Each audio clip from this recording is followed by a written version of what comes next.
Hello, everyone. Hope everyone is having a great day so far.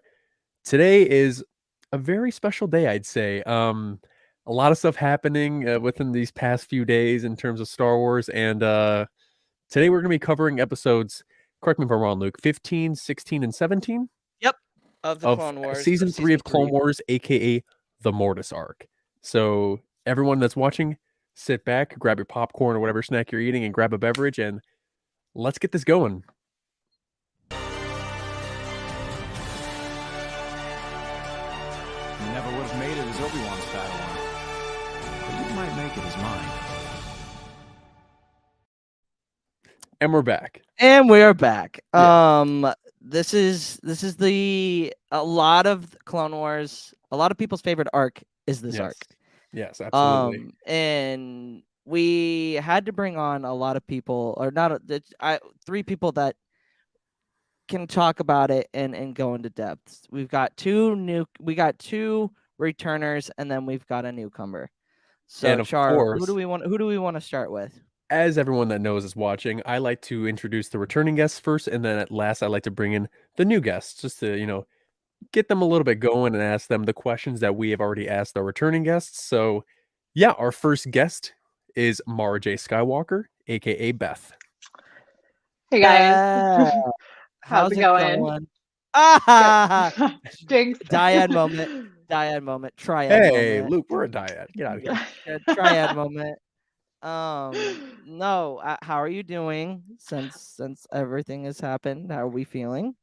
I still feel like I have not fully processed. I think it's going to take me 3 to 5 business days. That's like as of so many people. Yes, it's absolutely gonna be right. like a week before it finally settles in. No, absolutely. Who are you? Where can we find you? And find your awesome content, because if nobody's following Beth, like, you're missing out. Who am I? That's a great question. Maybe somebody else can answer that. I'm Beth. I'm at Mara.j.Skywalker, just on TikTok. I can only focus content creation, as I say, in one platform right now. And that's me. That's the only place you can find me. My Instagram is linked there, but I don't really post unless it's to post stories freaking out about Star Wars stuff. So no, yeah, absolutely. Well, Cool. we're always glad to have you. You are always an awesome mind to talk to, especially about Star Wars. So yeah, and particularly about something like this, and also something that's going to be coming in May. But yes, your series on TikTok has been doing pretty well. So I want to say congrats to that. Yes, if you guys aren't familiar with it, it's reading a sad Obi-Wan quote until the Kenobi show comes out, and she's on what? You're on day 34. 35. Today's day 34. It literally started as kind of a joke, because I was like, I'm like, I feel like everybody should know this quote, and I'm like, but it's like that audio. This isn't a joke anymore. So and I'm glad it's going very well, and I am proud to bring in our second returning guest, which is Car2D2, aka Carter. You're proud of me? I'm proud of you. Oh, thanks, Char. Hey, out of all the time, you've been one of our returning guests, not even just for the show, but for our roundtables for Book of Boba Fett. You basically hosted them, so you've been a big help to our show. So and don't forget the trivia tournament. Yes, that's true. Hope host that. Yeah, crazy times. And also we'll be mentioning the trivia tournament later. So it's gonna be crazy. Yep. So Carter, where can we find you? And give us a little rundown on who you are. So I post on TikTok at Car2D2. It's right there in the corner. And I have my own podcast. It's called They Fly Now, which I think everyone here tonight's been on or is gonna be on. And we just kind of talk about whatever. Next week we're talking about villains. We're live every Monday. So yeah, we just kind of talk about whatever. I like to talk about stuff about Rebels. I really like Rebels. I really like Ezra. I really like the World Between Worlds, which is like same difference than Mortis. So like this arc is obviously like extremely good. Absolutely. And then what else? Like, tell Like- about me. Yeah, I whatever don't you want to know. talk about. Like what? I guess we. So I we can guess- find you on YouTube at the They Mhm. Fly Now. You can find you on Yeah, TikTok at They at Fly Now Cartoon Show Too. on YouTube and Spotify, kind of. kind of. We- Kind of. What do you mean, kind we of? like have the first 10 episodes uploaded, Okay. but then like we just kind of stopped. So kind of YouTube. Yeah. And then we're also like we're gonna start doing like book reviews. So I know we are going to do a Queen's Hope review because we were fortunate enough to I get feel like it the Padme books early. have been very hot lately. They have been like really hot, and I just finished Queen's Shadow, and I'm on to Queen's Peril now. So we're gonna kind of do just like the whole Queen's trilogy review next week whenever we both have it done. And I can't wait. There's so many amazing things about that book. But yeah. That's basically it, and that's where you can find me. Also, Beth, whenever you started your series, I was like, she better do the epilogue to Master and Apprentice. And like the next day you did it, and I was like, yes. The one quote I refuse to do because I feel like everybody should read it themselves is the very last quote of that book. Like, Yes. because I feel like everyone has to read that. I'm like, I'm not going to ruin it, but we No, love yeah. that. No, you're absolutely right. Yeah, that part. It's going to be And thank you sad, guys for but we having don't us want to on. get spoiled. No, yeah, so- absolutely. Exactly. Absolutely. And then last but not least, our final guest, which is a newcomer to the Podwans Podcast. And I think this is like the arc that she will like to cover most. And that is Mariyaskywalker. Hi guys, Hi. How's it going? it's going good. I'm very excited to be here today and talk about Mortis. Oh yeah, absolutely. That was honestly when when I was going through it and I was like trying to pick people, I was like, Mariya. That might be a good choice. Maybe, So, possibly. yeah. So I think I remember the one time when I asked you to come on for Mortis. I think it was during your TikTok live. I was like, hey, you want to come on the Mortis Arc for the Podwans Podcast? And you're like, Yeah. Sure. Yeah. Yeah. And then Inside now I we're was here. like, yes. yes. Now we're Yeah. here. Because No, I would yeah, never pass an absolutely. opportunity. I would never pass an opportunity. No, yeah, absolutely. Who are you and where can we find you on the social medias?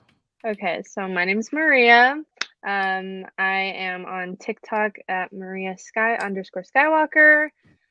I post a lot of different content. Honestly, I don't know. It's like a mixture of edits, a mixture of opinions, thoughts, a lot of me crying. I'm actually known for that.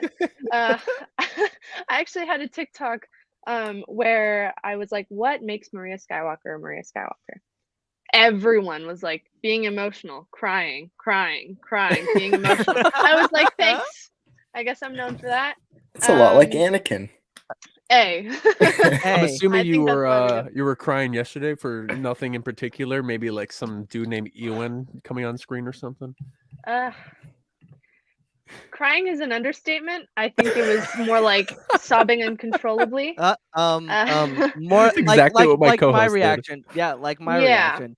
Literally Um, just like instant, like, oh my god, we'll screaming, get into it later. crying, like your Yeah. voice is included. But I'm also on Instagram, Mariya_Skywalker as well. There I just kind of post updates and also just me. I will be starting YouTube soon, so that's exciting. It'll be the same name, just without the underscore. And I'm excited for that. Awesome. But yeah, No, that's yeah, it. thank you. Thanks for coming on.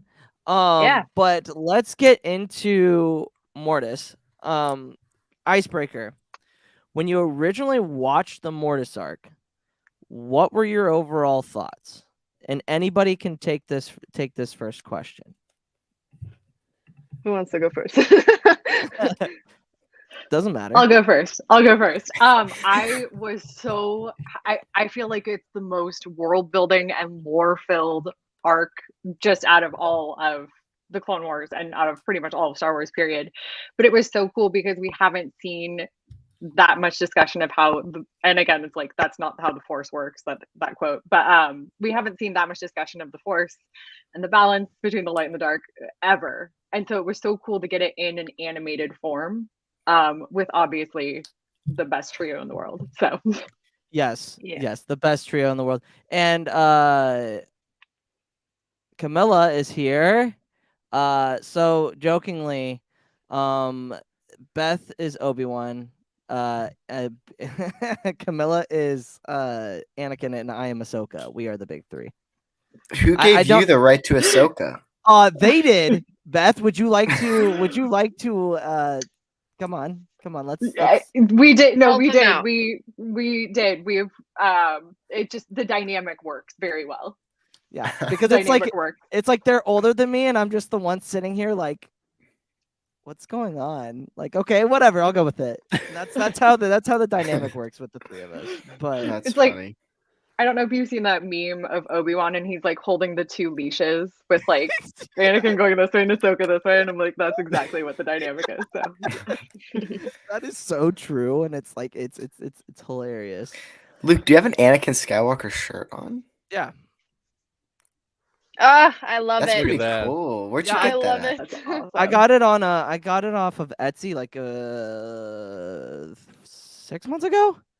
Because I don't have I have a whole lot of Vader. I don't have a whole lot of Anakin, and obviously Mhm. Anakin being my favorite character, like I should have more of him Yeah. and not as much Vader, but like it's harder to just find him instead of I of know the Vader. struggle.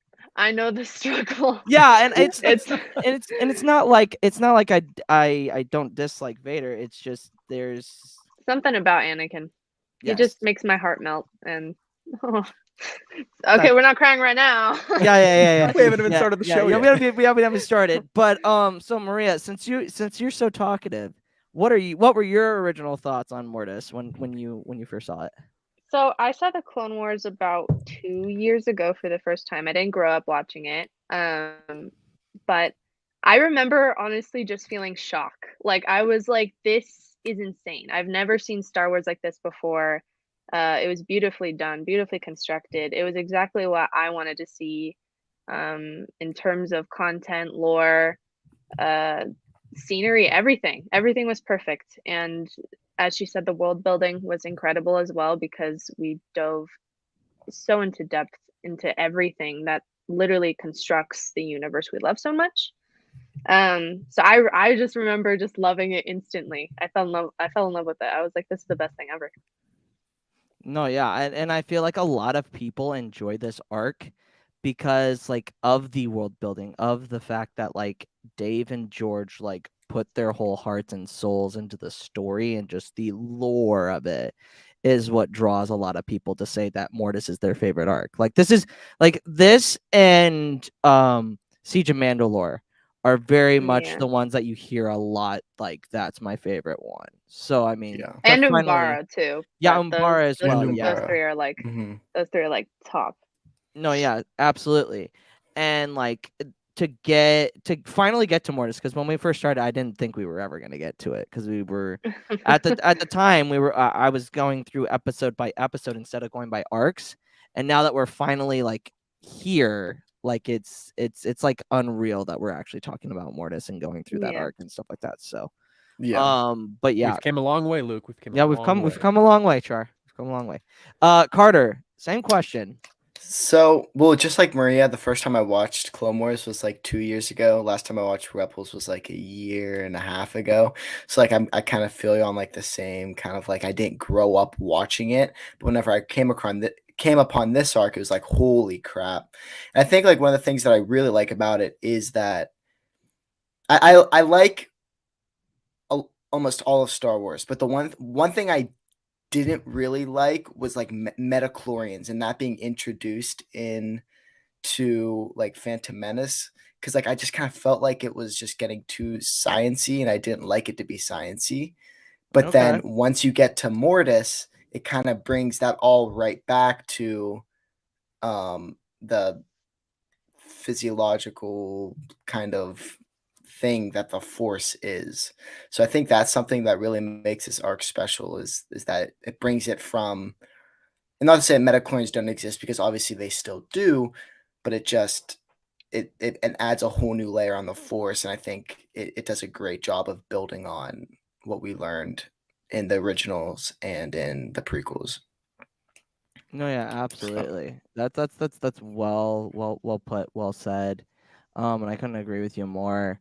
Char, let's get into the meat and potatoes of this episode. I'm not gonna say get into the memes of the episode. I'm like, no. I want to talk. I mean, there's not a lot Wars. of memes in it for this arc. I know, yeah. So, but give Is us the plot there summary. not? Let's see, I mean, maybe. So when we were watching this the other day, Luke, I was actually practicing the plot summary because Mariya, since you are new, every single time we cover an episode, I read the plot summaries for those episodes. So I feel like as time has gone on, I've been practicing better and better. And let's try it. Let's see how we do here. All right. So Okay. episode 15, Overlords, part 1 of the Mortis Arc. Mysterious message. A transmission has been intercepted far beyond the Outer Rim, deep in the Crilithium system. Why the call has been made and from where cannot be established. But buried in the message is a Jedi distress code that has not been used in over 2,000 years. Obi-Wan Kenobi, Anakin Skywalker, and his Padawan Ahsoka are sent to investigate. Fearing a separatist trap, they are to meet with a heavily armed Jedi cruiser. Nice. I feel like that one was your best one yet. Really? It's Yeah. because we're here. There you I'm go. back, man. All right. Carter, are you talking? Because we can't hear you. I Yes. got him, R2. At least it wasn't a like robot sound. That would have been terrible. That's true. Yeah. You've had moments, Carter, where you sounded like C3PO. It was Hello? pretty bad. There you go. There you go. There you go. I was saying that was incredible, Char. There you Great go. job. See, there you go. Look at me go. So what we are going to start. So basically, we start with Anakin and Obi-Wan and Ahsoka arriving on the mysterious world of Mortis. It starts off with them basically like, well, we're here. Where's Rex at? And then this huge freaking I don't know what shape it is, but it shows It's like up. a rhombus. Or Yeah, a a rhombus. Yeah. A rhombus shows up. 3D and they're- rhombus. Yes, exactly. and they show up, right? And like all of a sudden everything turns to white. Then they're like, "Oh, we landed the ship somehow." Interesting. Like that right there should have been the first clue to like this isn't Get- gonna go well. Go. yeah. Leave. This is strange. Yeah. So they're going around the planet. They're introduced to the daughter, one of the 3 gods of Mortis and the embodiment of the light side. Anakin is separated from Obi-Wan and Ahsoka due to a rock slide, and they get split up. Which is funny because I- they literally talk about minutes prior of them not wanting to get split up, and they Oh, yeah. immediately get split Yeah. up. I feel That's like my you s- that's I like feel like such we good s- foreshadowing. Yeah. Oh, it is. Just for the whole Yeah. series. Like everything will be Yeah. fine as long as we stick together. And then it's like As long as Anakin is separated, we're screwed. Mhm. Yeah. No, yeah, Carter, go ahead. I feel like you skipped a little bit with when we first get to Mortis and we see the whole planet changing Yes. as the day goes along. Yeah. And I think that really represents just how the Force is constantly flowing and constantly changing. Mhm. And it's changing like fast, obviously. But no, I think that's just something like in the daytime, obviously we see the light, and then as it gets darker out, we see the plants start to die and the whole landscape of Mortis changes. Which is very closely to how Rey views everything in Last Jedi. It's very much like the light. The light is life, and then death is the dark side. And you see Mhm. that a lot. And I feel like Ryan took a little bit of that Mortis like symmetry, and visuals and put that into the Last Jedi for sure. But yeah, that's something that I missed. So they get split up. Anakin goes with the daughter. Anakin ends up meeting the father, the embodiment of the balance, while Ahsoka and Obi-Wan meet the son, the embodiment of the dark side. How do the son, father, and the daughter affect the planet and the realm of Mortis? And yes, Carter, you almost kind of answered it, like how it was Yeah. the Force in motion, and depending on the time of day, the weather, and what the the will of the Force is on the planet, that's what the world will look like. And I find that to be such an interesting concept that has never been discovered before, how the Force can dictate what the world around you is going to look like. No, yeah. Beth or Mariya, do you guys have anything to add, or did Carter just take the words right out of our all? I'm Yeah, he sorry. beat us to it there. I didn't mean to. He was like, I guess I kind of jumped the forgot gun there. something. Yeah, He's like, yeah. you forgot something, and then it just explains what we were just about to talk about. It's all good. Sorry. Honestly, he explained it perfectly. So Yeah. Yeah, I mean- I was just gonna say it really reminds me of that quote where Yoda's like, it surrounds us and it binds us together, and it's like, oh, okay, now you actually see the physical embodiment of that. Yeah, like, it brings it a whole nother meaning. Yeah. it does. Yeah. No, yeah. I think people, sorry, but go I ahead. think people kind of see it as like the father, son, and the daughter control it. When the Force still controls it, they just embody what. Like, does that make sense? Like Like when what the I what see the what you're what the will of the talking Force does, it flows through them. It Yeah. makes decisions. Yeah, Yes, they they still people. aren't the Force. Mhm. They're their own entities, but they portray what the Force wills. So Yeah, then they're like later on they're in like the episode, symbiotically connected to the yeah, world. yeah, it's like they depict what the Force wants. If that makes any sense No, whatsoever. yeah, Mhm. no, it does. And- Like that's a perfect way Okay. to say it. Go ahead, Carter. Yeah. And that's interesting because like the first thing Anakin says to the son is he says, "You're a Sith," and the son like scoffs at him. And I think Yeah. that just shows that he's like that. Carter, enough there's jumping more to the ahead. Force. Wait, what? Is that another thing? Dude, that's like in the last episode. Nuh-uh, that's in the first episode. No, that's in the first one. Oh, it's is like- it? It's in the Okay. first Well, it's before two they get kinds- separated. Later. Okay, that's Before right. they- But okay, that's right. You're right. I'm wrong. It's all good. Wait, am I skipping? I'm not skipping. No, No, you're yes. good. You're good. You're skipping Yeah, I a was little gonna bit, say. but from after that question, the Obi-Wan and Ahsoka meet the son, and the son tells them that, oh no, Obi-Wan says that you're Sith, and then he's like, oh, Yes, don't worry, I Obi-Wan, am yeah. neither Sith. Am I a Sith? No. Am I a Jedi? No. And then he tells them to find shelter because the weather on the planet can get very bad. Yeah. And Obi-Wan and Ahsoka go to a cave, and then Anakin is going up to the monastery to meet the father.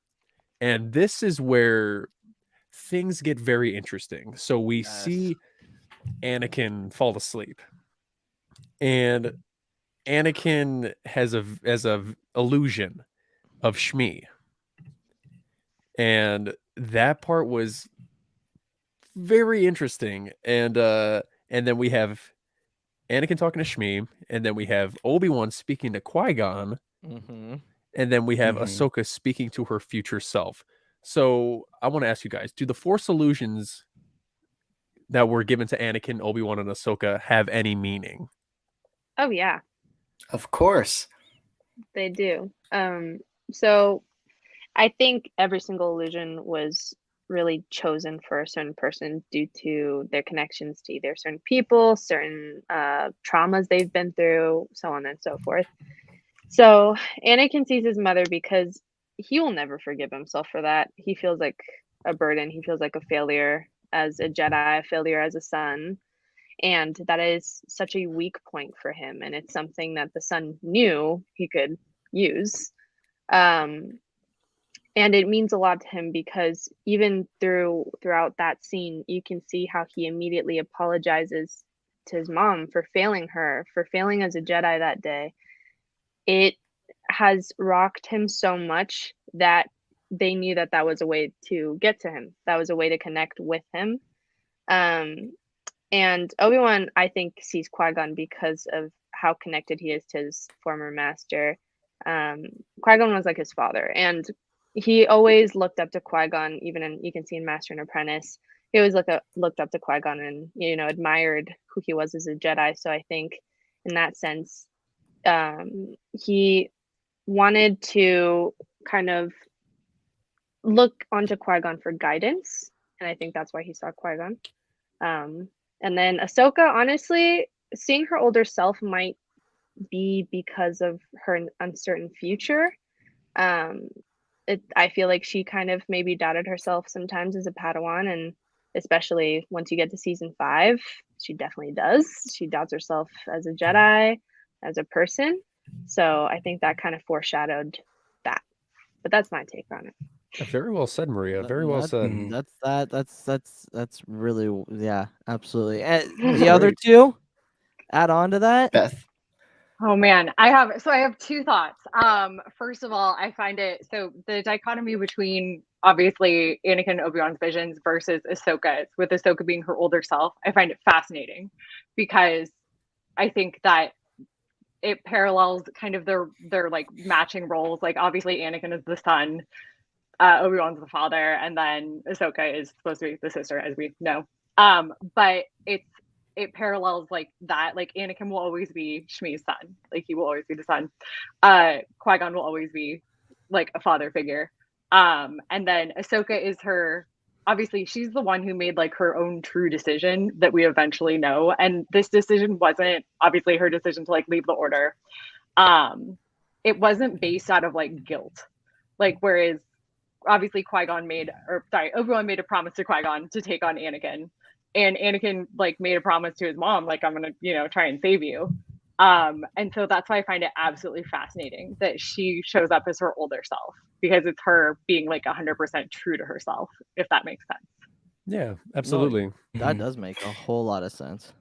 Yeah, I love the little hidden meanings behind that scene, and it's super cool. And Carter, you want to go ahead and speak your piece on that scene? Go ahead. Sure. Yeah. I mean, I think like the one of the most major things in this arc is foreshadowing. This arc like almost foreshadows the future of each three of the protagonists, Anakin, Obi-Wan, and Ahsoka. And there's a quote that Shmi tells Anakin that kind of really stuck with me, and I didn't catch it until this last time I just watched it. And she says that nothing ever really dies.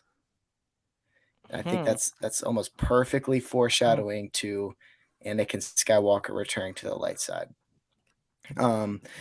Ahsoka, older Ahsoka, also tells Ahsoka that she needs to leave his master if she wants to like further herself. And what ends up happening, Ahsoka's appalled.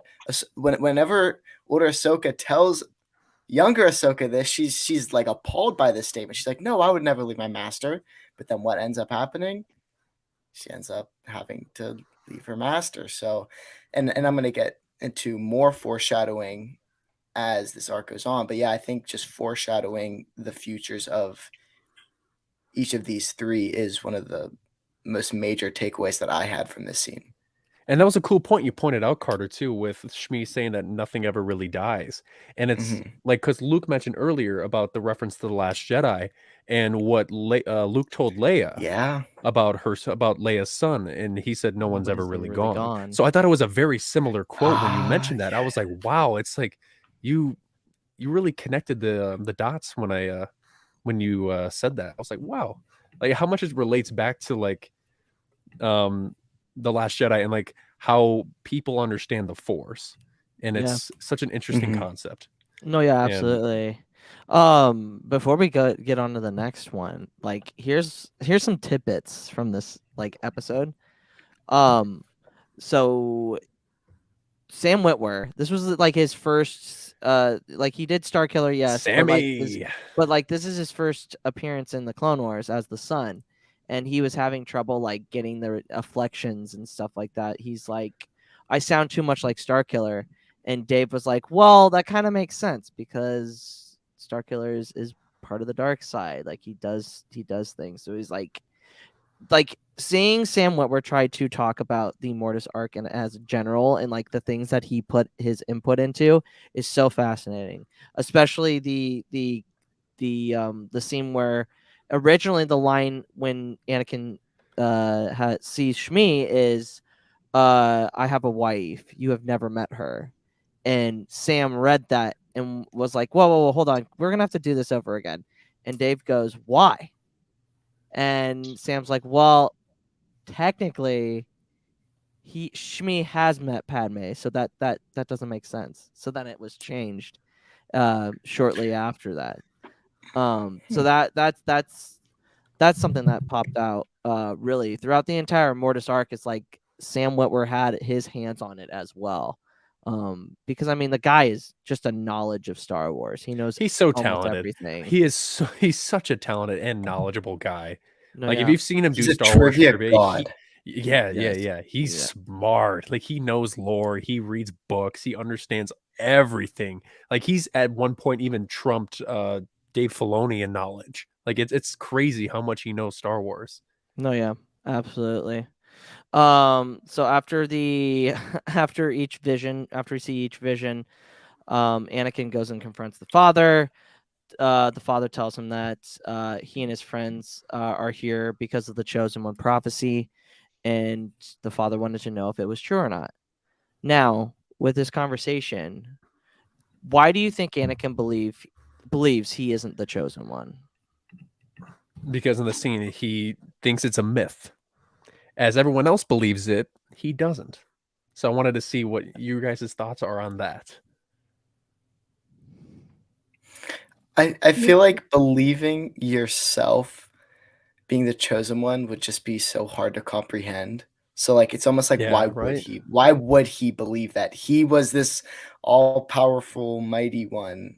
Like I think it was just kind of a straight up thing. Like if someone told me that I was supposed to bring balance to the almighty force, I probably wouldn't believe them either, because you know yourself and everyone has self-doubt.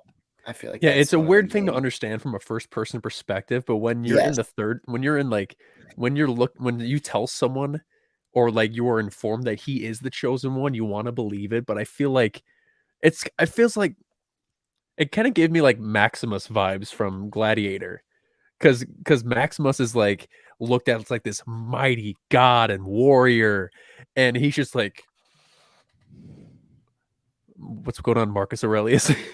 Like he wants to be like everyone else, but but looking out towards other Jedi, Anakin is seen as this holy being because of the prophecy, and he doesn't want to be different from everyone because that was what he was fighting his whole life. It's just to be like everyone else and not be held back.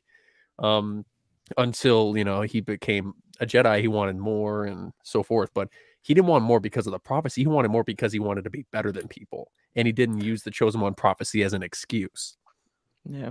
Well, in Char, it's interesting you bring up that parallel, because we've been talking about the Last Jedi the whole time.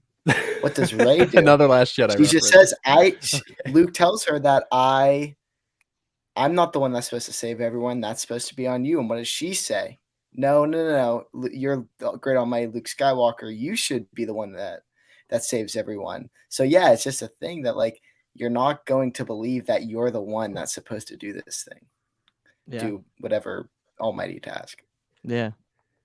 I think with Anakin, something that I always found really interesting is if being the chosen one in itself is like a form of slavery. And he came from obviously being a slave to in a physical sense. But if you are the chosen one, you are a slave to that ideology, that prophecy, and all of your actions have to align with it, or ostensibly they should align with it, or else you're obviously going to be critiqued by people very heavily.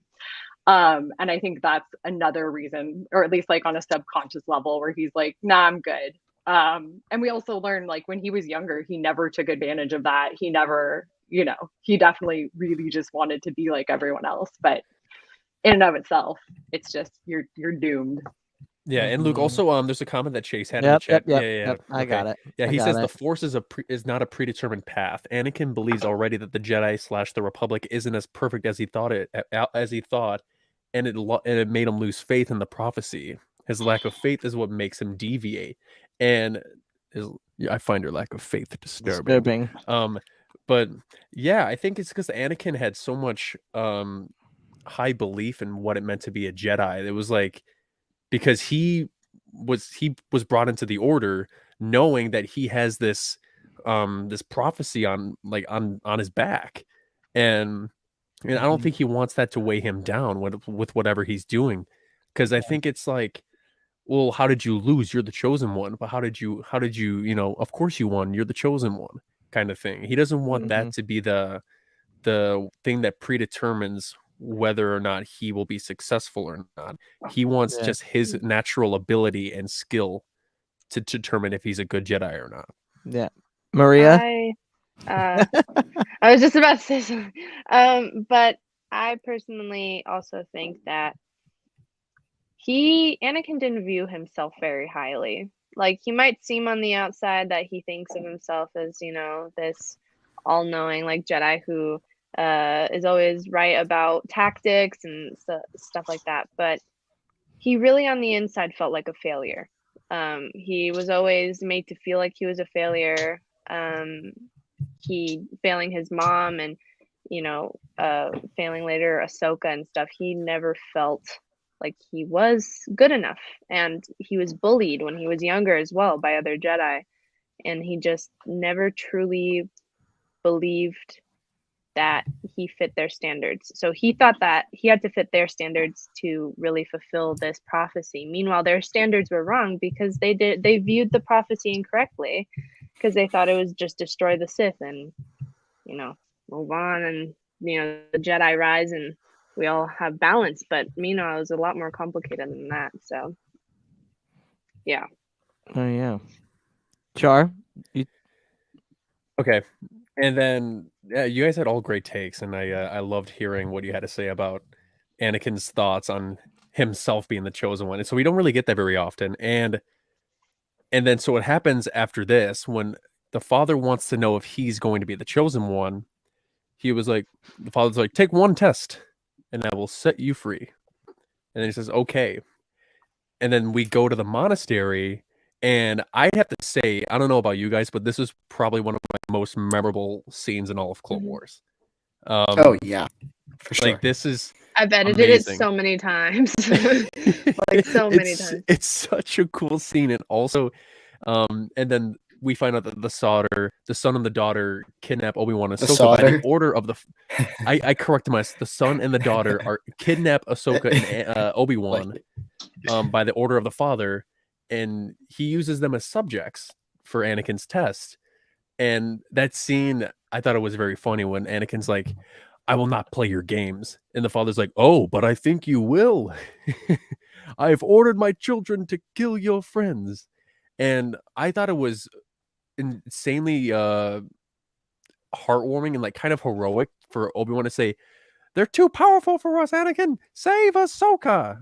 And I'm like, that's like what the master thing should like be about, because it's like, I would rather, give myself up to, keep your Padawan alive. That's one of the many few reasons why we love Obi-Wan Kenobi.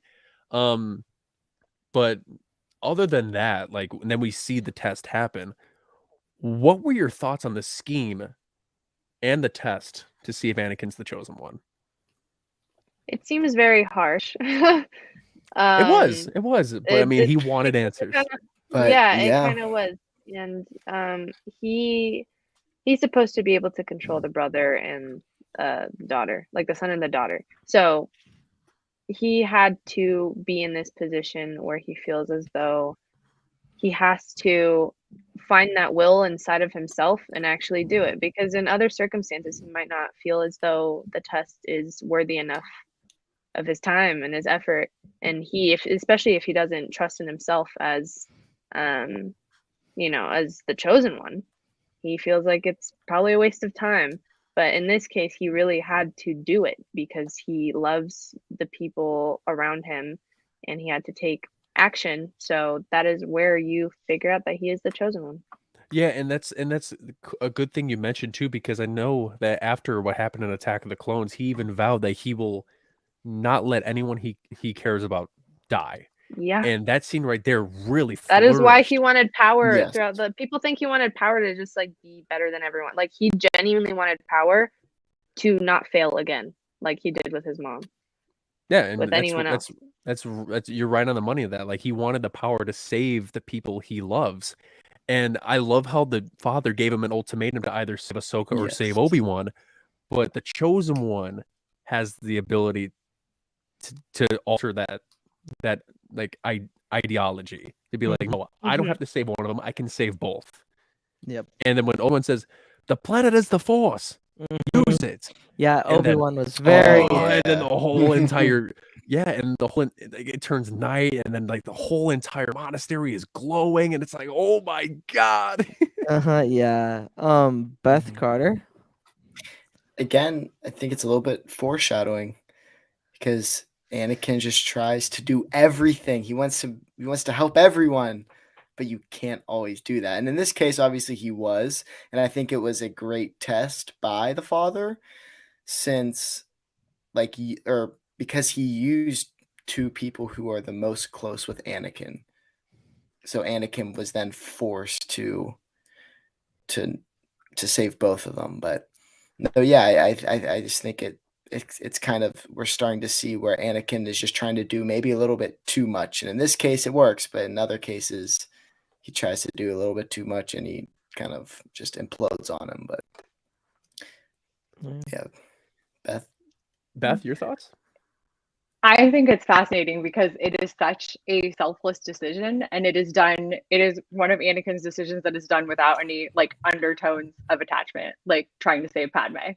Obviously he is very attached to Obi-Wan and Ahsoka, but that decision is like the embodiment of, I think, what kind of like the light side and non-attachment and like choosing things out of love is supposed to look like, if that makes sense. I need to stop saying if that makes sense. I'm like my dog would be so mad at me doubting myself. But yeah, so I think that's his one selfless choice, and you're like, oh, okay, yeah, he is the chosen one because he's able to tap into that, and that's also what makes his downfall even more tragic, because we know that he has that capacity, but it's never used again. Yep, unfortunately.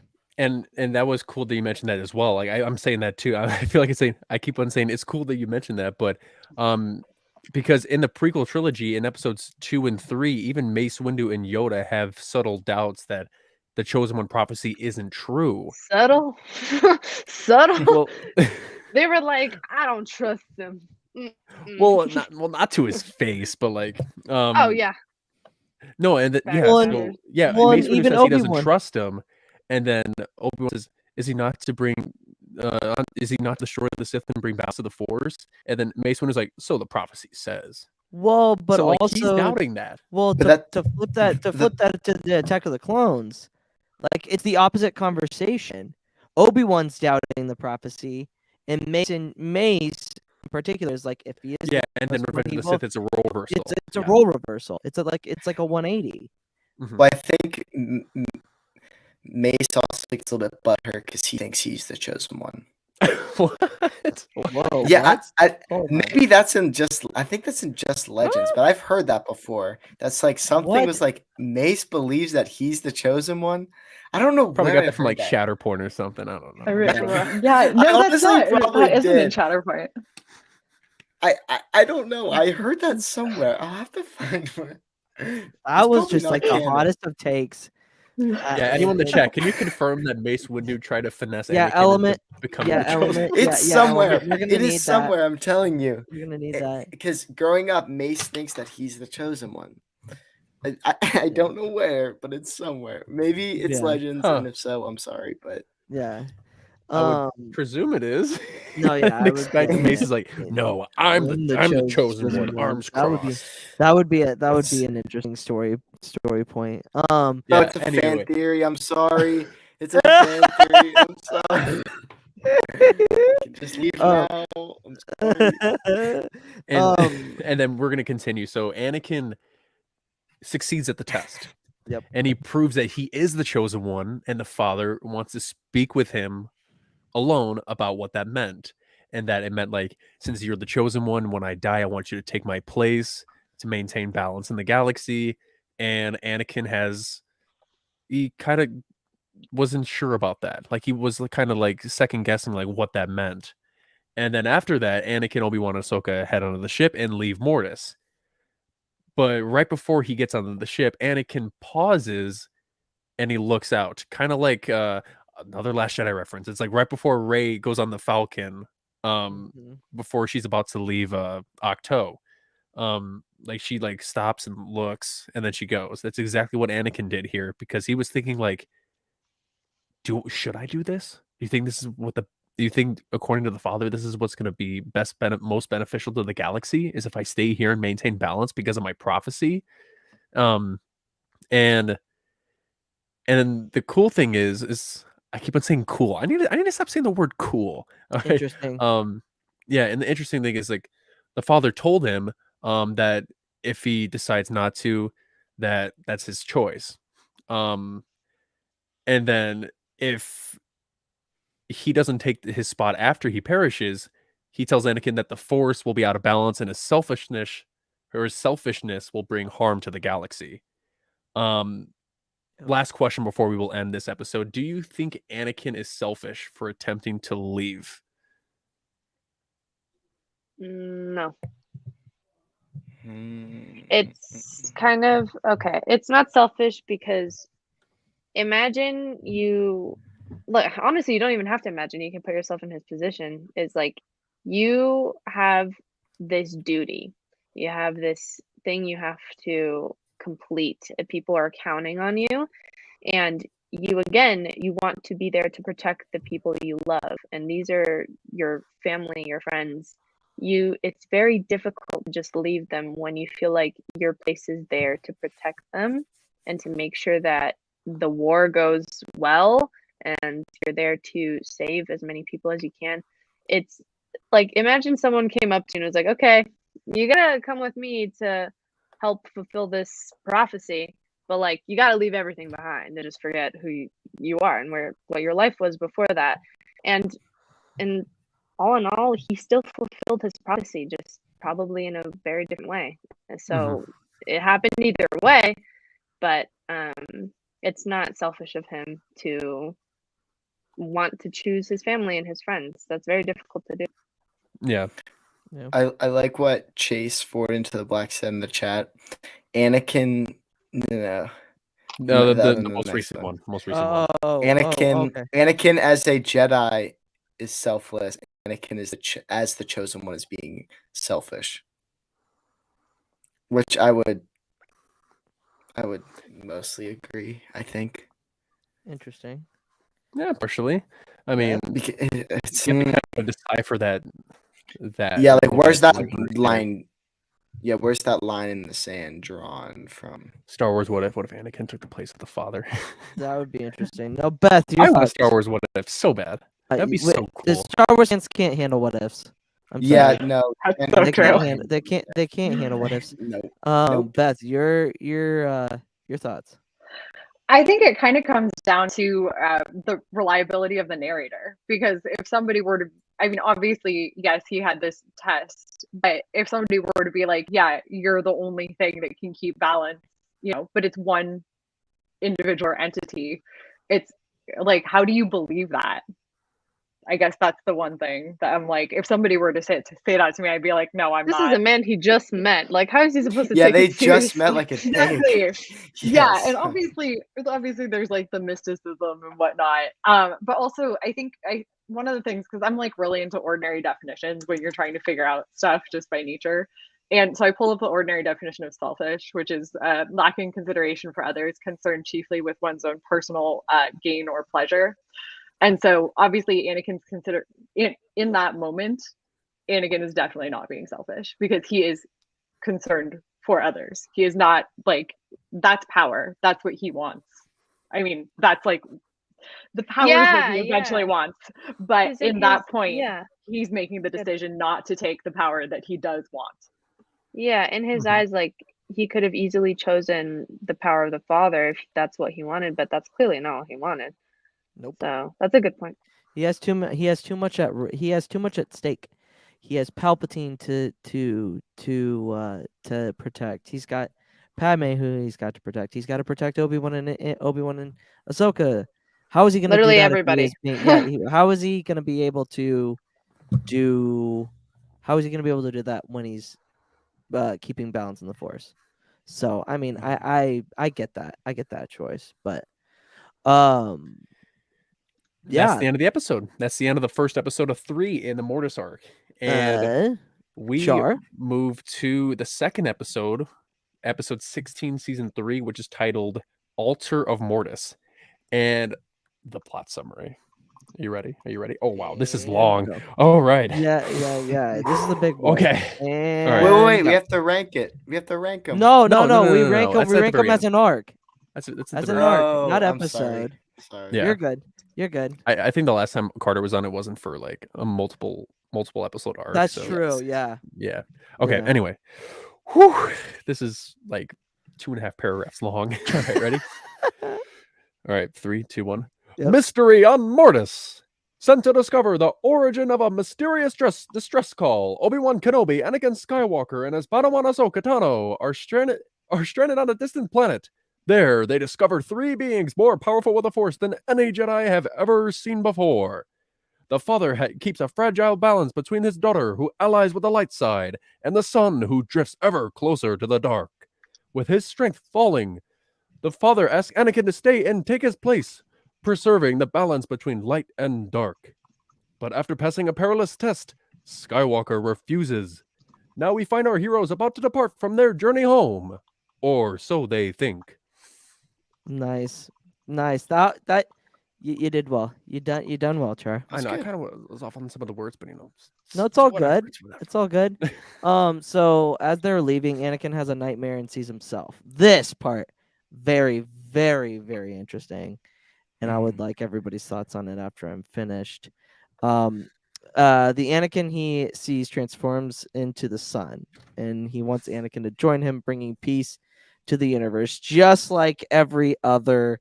It wouldn't be Star Wars if it wasn't one character saying "Join me," and together we can rule the galaxy. It always happens. There's maybe like a dozen join me's in Star Wars. It's No, yeah, a great. dozen join me's.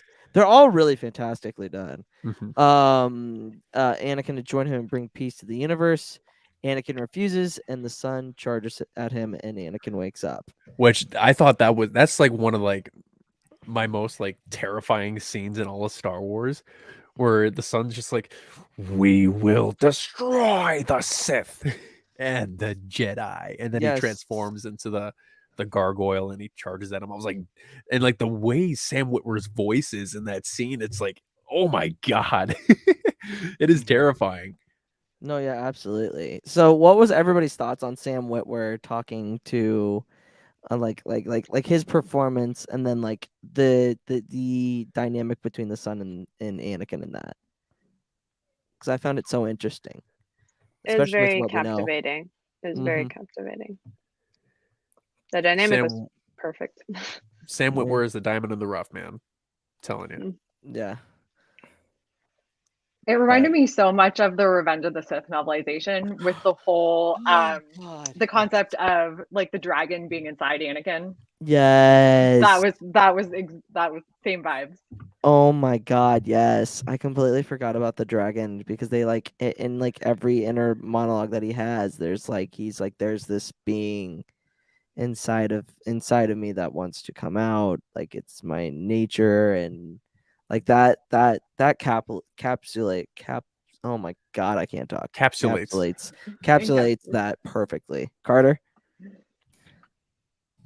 No, I mean, I think it's really cool. They kind of said it perfectly. Hey, it's really, really well done scene. Yeah. So as he wakes up, the son manages to get onto the ship, which shouldn't really surprise anybody. I mean, the whole plan is just the Force, so they're able to do everything. Ahsoka gets taken by the sun and gets imprisoned. Go ahead. One thing Carter. to note is how angry Anakin gets. And we see like little spurts of Anakin getting angry, how pissed off he gets whenever he's chasing down the sun. Mhm. That is, it's it like gives you chills. Like it like zooms in on his eyes really close, and you're like, Yeah. damn. Yeah. Anakin and Obi-Wan chase after him, Mhm. but he escapes. And the best part about it is like when they crash. Oh my god, Obi-Wan- Luke, you and I just started laughing. Yeah, Obi-Wan I didn't think you saw it. Of course I saw it. It's a big tower. Of It's a course I big saw tower. it. He's like, Yeah. it was a giant tower. Of course I saw it. I saw it. And I was like, that's perfect. Like that's perfect back and forth right there.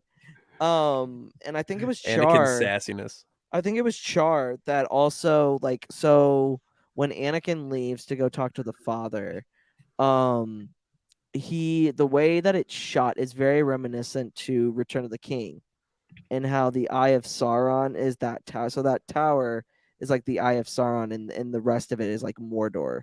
So like it's just like a desolate place. Yeah, it's dark. It's and it's that was almost pretty. That was spot on when you said that, chart, because that's instantly what I did think.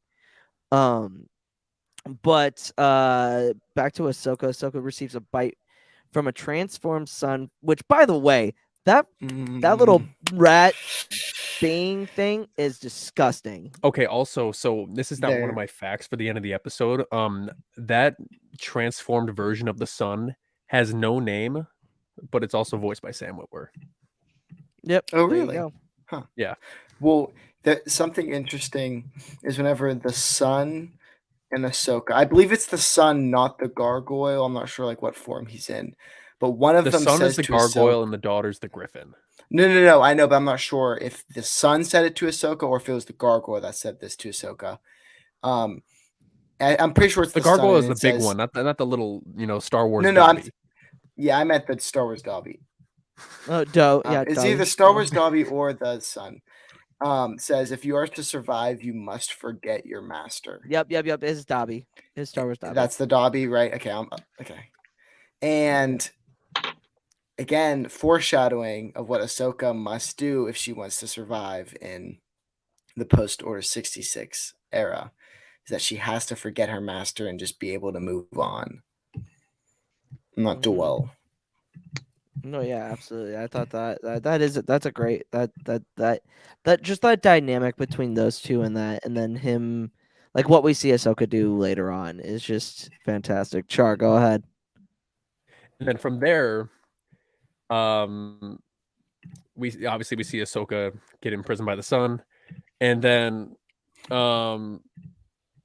Ahsoka, once she gets bitten by little Star Wars Dobby, she gets corrupted and then becomes one of the sun's, I'd say, servants. And then Obi-Wan goes to the father, but he sees the son attempt to kill him. And that's like when this whole episode just takes a whole turn. And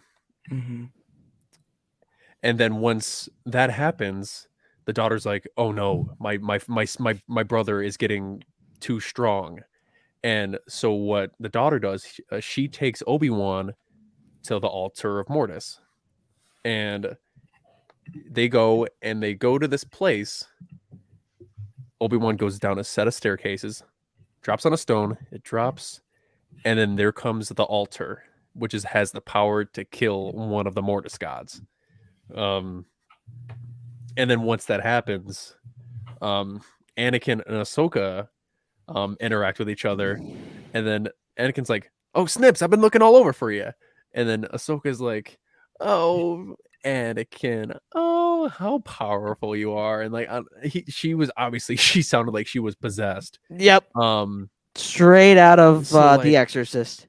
Yeah, that was a pretty crazy fight. No, thank you, Ashley Eckstein. And once Obi-Wan and the daughter come back, and once Obi-Wan joins the fight, she sees that Obi-Wan has the altar, and then her mind is like kind of linked with the sun.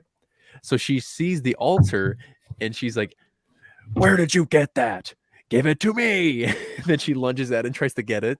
And then she gets the altar and gives it to the sun. And then right when she gives it to the sun, boom, she dies. And then Anakin gets extremely upset. And right when the son's about to kill the father, the daughter steps in and she takes the blow. Yes. And the son gets really upset and just flies off. And then right here, I think this is like one of like the best Ahsoka moments, not even just like for this like episode, but for the whole future of Ahsoka and like her connection to Mortis. The daughter dies and she transfers her Force essence into Ahsoka. And I have a question for you guys. I have a question for you guys. Do you think the death of the daughter foreshadows the death of the Jedi? Because since she is the embodiment of the light side. I think it means multiple things. Sorry. No, you're I think it means multiple things. So Because like you said, like this whole entire we- arc is about foreshadowing. yes. So I think yes, it does kind of foreshadow the death of the Jedi. But I also think it foreshadows the death of Padme.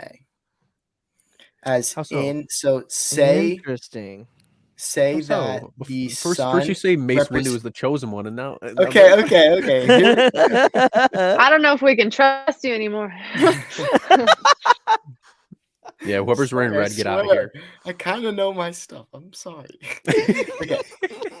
Continue. So if the sun in this instance, if the sun represents Anakin, the daughter represents Padme, and the father represents Obi-Wan.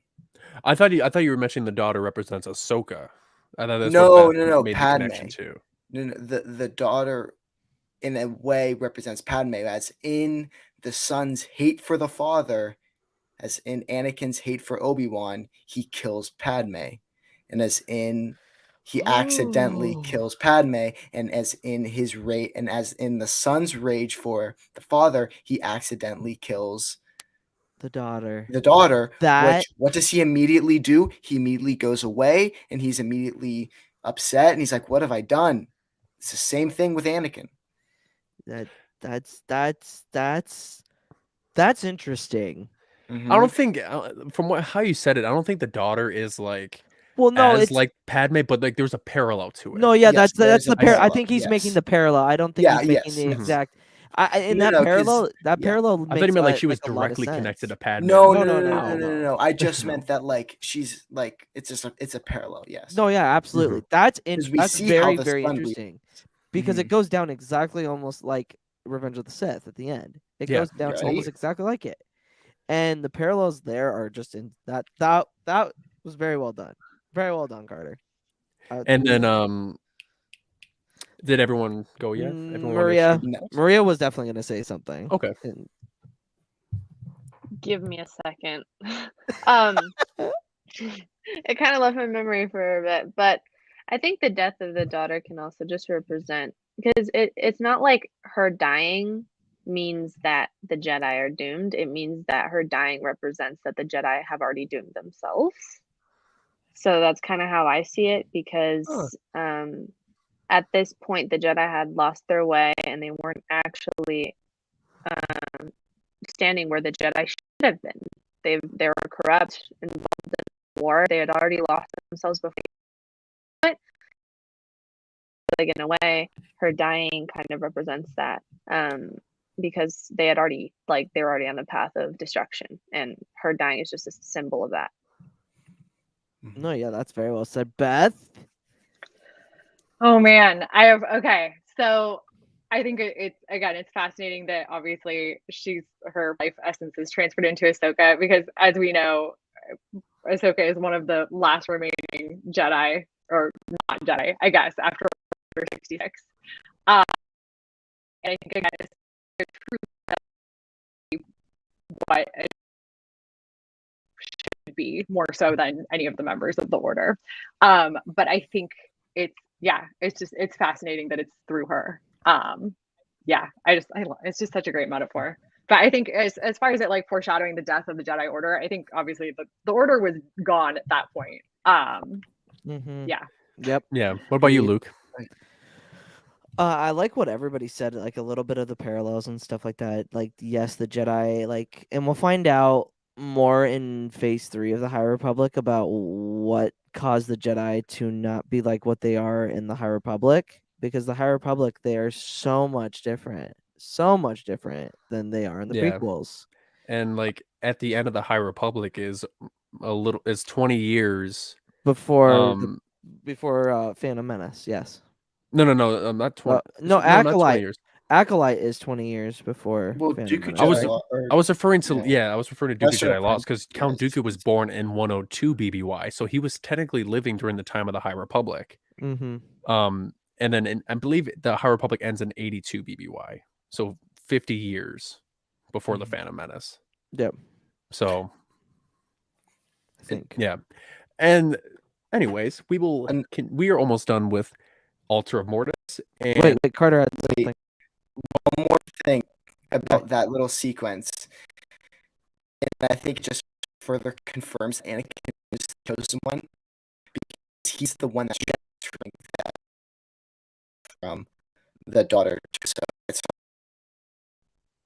That's Yeah, which it's a good segue into this next question for all of you. What are your thoughts on the Force transference, and is it similar to the Force healing in the sequel / Mandalorian? what it is versus this, but for now I'm kind of like divided, like half and half.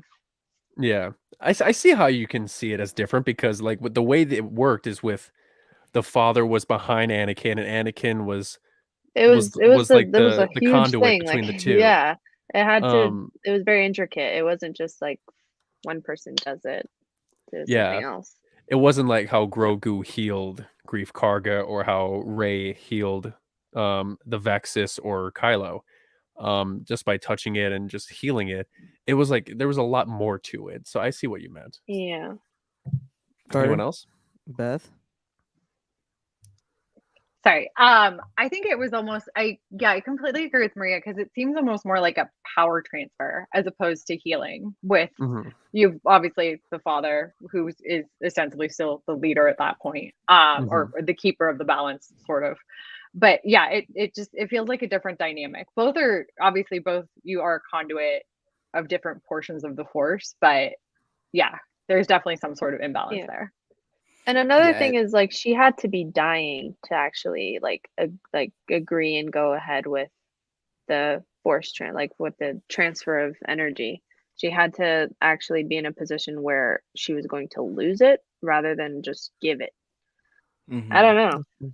That's true. And they also needed that vessel in Anakin to Yep. perform that. So Yeah. I'm gonna say that they are different. Though So I think it's really funny how everyone likes to bash on Rey for Force healing, but then everyone forgets that Grogu did it. yeah, that's true. Yeah. Everyone just like, oh, Grogu. So Yeah, I will and I say think fact. this yeah, is Luke, go ahead. this is an interesting question because I think there I think you can I think so transference, right? We're going to talk about transference first. It happened in the Clone Wars, and it also I believe that what Ben does at the end of the Rise of Skywalker is very similar. He's Yeah. willing to give up his life force, and that's a transference. That's not force healing that he does. He Yeah. literally gives his whole transferring of his being, his force to Rey to bring her back to life. Transference and healing are two separate abilities, but I believe that they are kind of intricate together. Yeah, they're similar, but they're but trying but to they accomplish different things. Like there's a yes. difference between healing a wound and healing a healing life. of life. Mhm. Exactly. Yeah. Or bringing back to life. So I mean transference is like we've seen it in two different things, and I love that Ben does that for Rey at the end of the Rise of Skywalker, and it vindicates that the dyad is a true thing, and like that whole thing is like that last scene was just like, yes, that's a great callback to the Clone Wars with a Skywalker saving somebody that they genuinely care about. I was like, Mhm. I'm here for it. How did Ben do it? I haven't even really. I'm not like that big into the sequel, so I'm like, how did he know how to do it? Well, he touched her stomach. Just basically Well, he touched her I'm stomach. sure. Well, there's not Grogu a does whole the lot. same There's thing. not like a whole lot of explanation Nope. to it right now. Yeah. But Ben, I believe I believe in the Rise of Skywalker novelization, there's like an inner thing where kind of like how all the Jedi show up to Rey. Like I Yeah. think Luke is able to, because he does exactly like what Obi-Wan does, what Luke does. He becomes one with the Force. It's kind of like the explanation that I hope we get in the Return of the Jedi, a certain point of view of when Anakin dies, Obi-Wan comes to him and tells him, "We don't have much time. This is how you do this." And I feel like you could have like you could make the case that Luke did that for Ben as well. Yeah. Like to Well, we'll have teach to him wait in another those year for that book. small. Yeah, exactly. I can't wait for that certain point of view. But that's the end of the second part of the arc. Now, Char, round All it right, are you out. ready? Round it out. Yeah, I'm gonna read the plot summary, and Luke, you can go ahead and kick us off for the episode. All right. Got it. All right. Episode 17, Ghosts of Mortis. Stranded. Obi-Wan Kenobi, Anakin Sky. Oh. No. Death. Let me clear my throat a little bit. All right. Episode It's been a 17, long Ghosts night. of Mortis. Yeah, I know. It's not very often where I have to read 3 plot summaries. Stranded. Obi-Wan Kenobi, Anakin Skywalker, and his Padawan Ahsoka Tano are caught in the middle of a treacherous battle between good and evil. The scales now tip toward the dark side.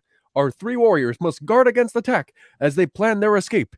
A great weight has been placed on Anakin's shoulders, for it is now that he must face who he really is. Great job, Char. Hey, I had a little bit of stoppage, but that didn't stop me. No, yeah. So Nope. Anakin, Obi-Wan, and Ahsoka are attempting to take off, but Anakin's not so sure. He says to Obi-Wan, I don't think this is the right decision. I think I need to talk to the father again. And Obi-Wan's like, are you sure about this? And he's like, well, what are we gonna do? We still can't get off the planet. So what else do you want me to do? So he goes and talks. He says that he wouldn't feel right if he didn't get consent to leave, and he goes and does that.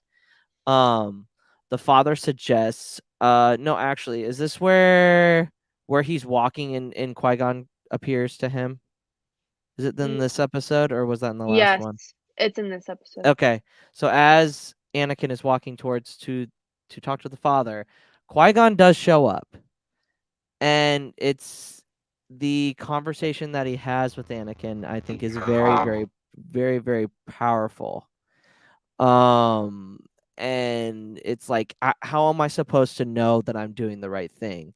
And Qui-Gon says, you will know, and I believe that you are going to bring balance to the Force. Like, he has that conversation with Qui-Gon, which is very, very powerful.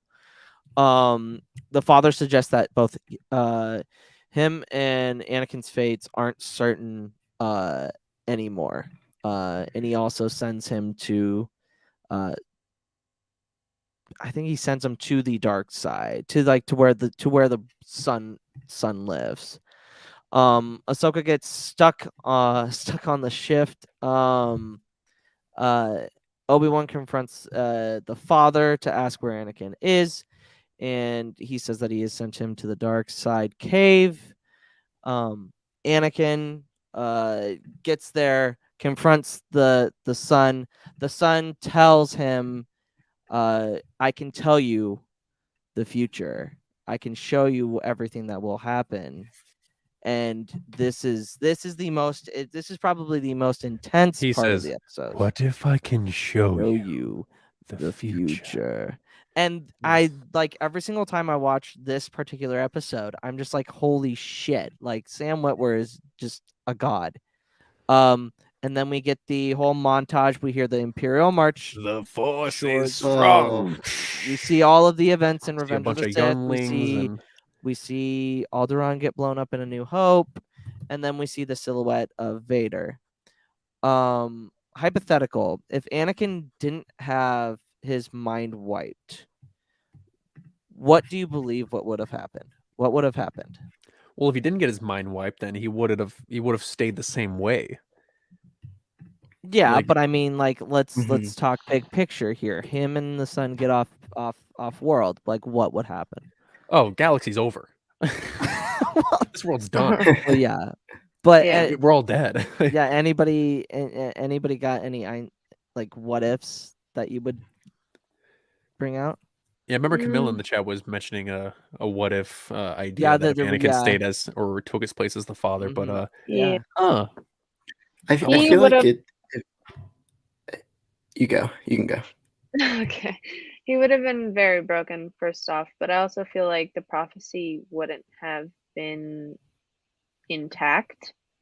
It wouldn't have been completed in the way the Force wanted, in the way it has been willed for it to happen. And I feel like it would have taken a whole different turn, and especially if the son was involved, it wouldn't have been a very good thing at all.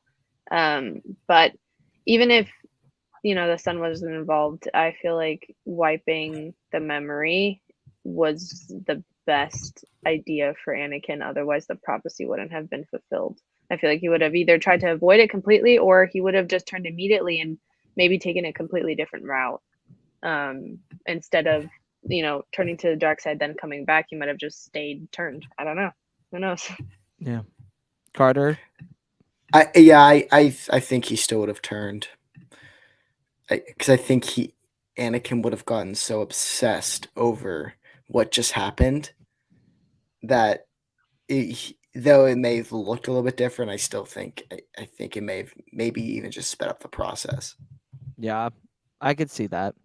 Beth? Mhm. I think, yeah.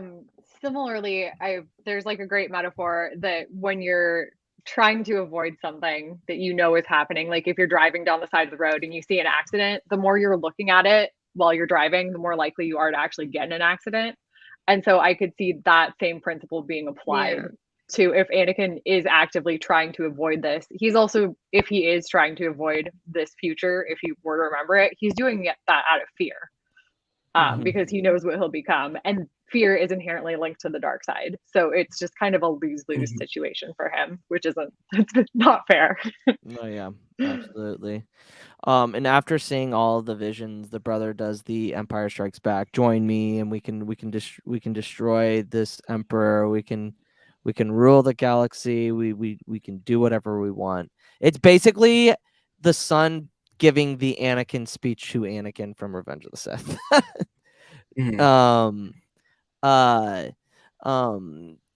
And here's the other question. How does Anakin's visions of Mortis mirror the events of the overall Star Wars saga, all 9 films?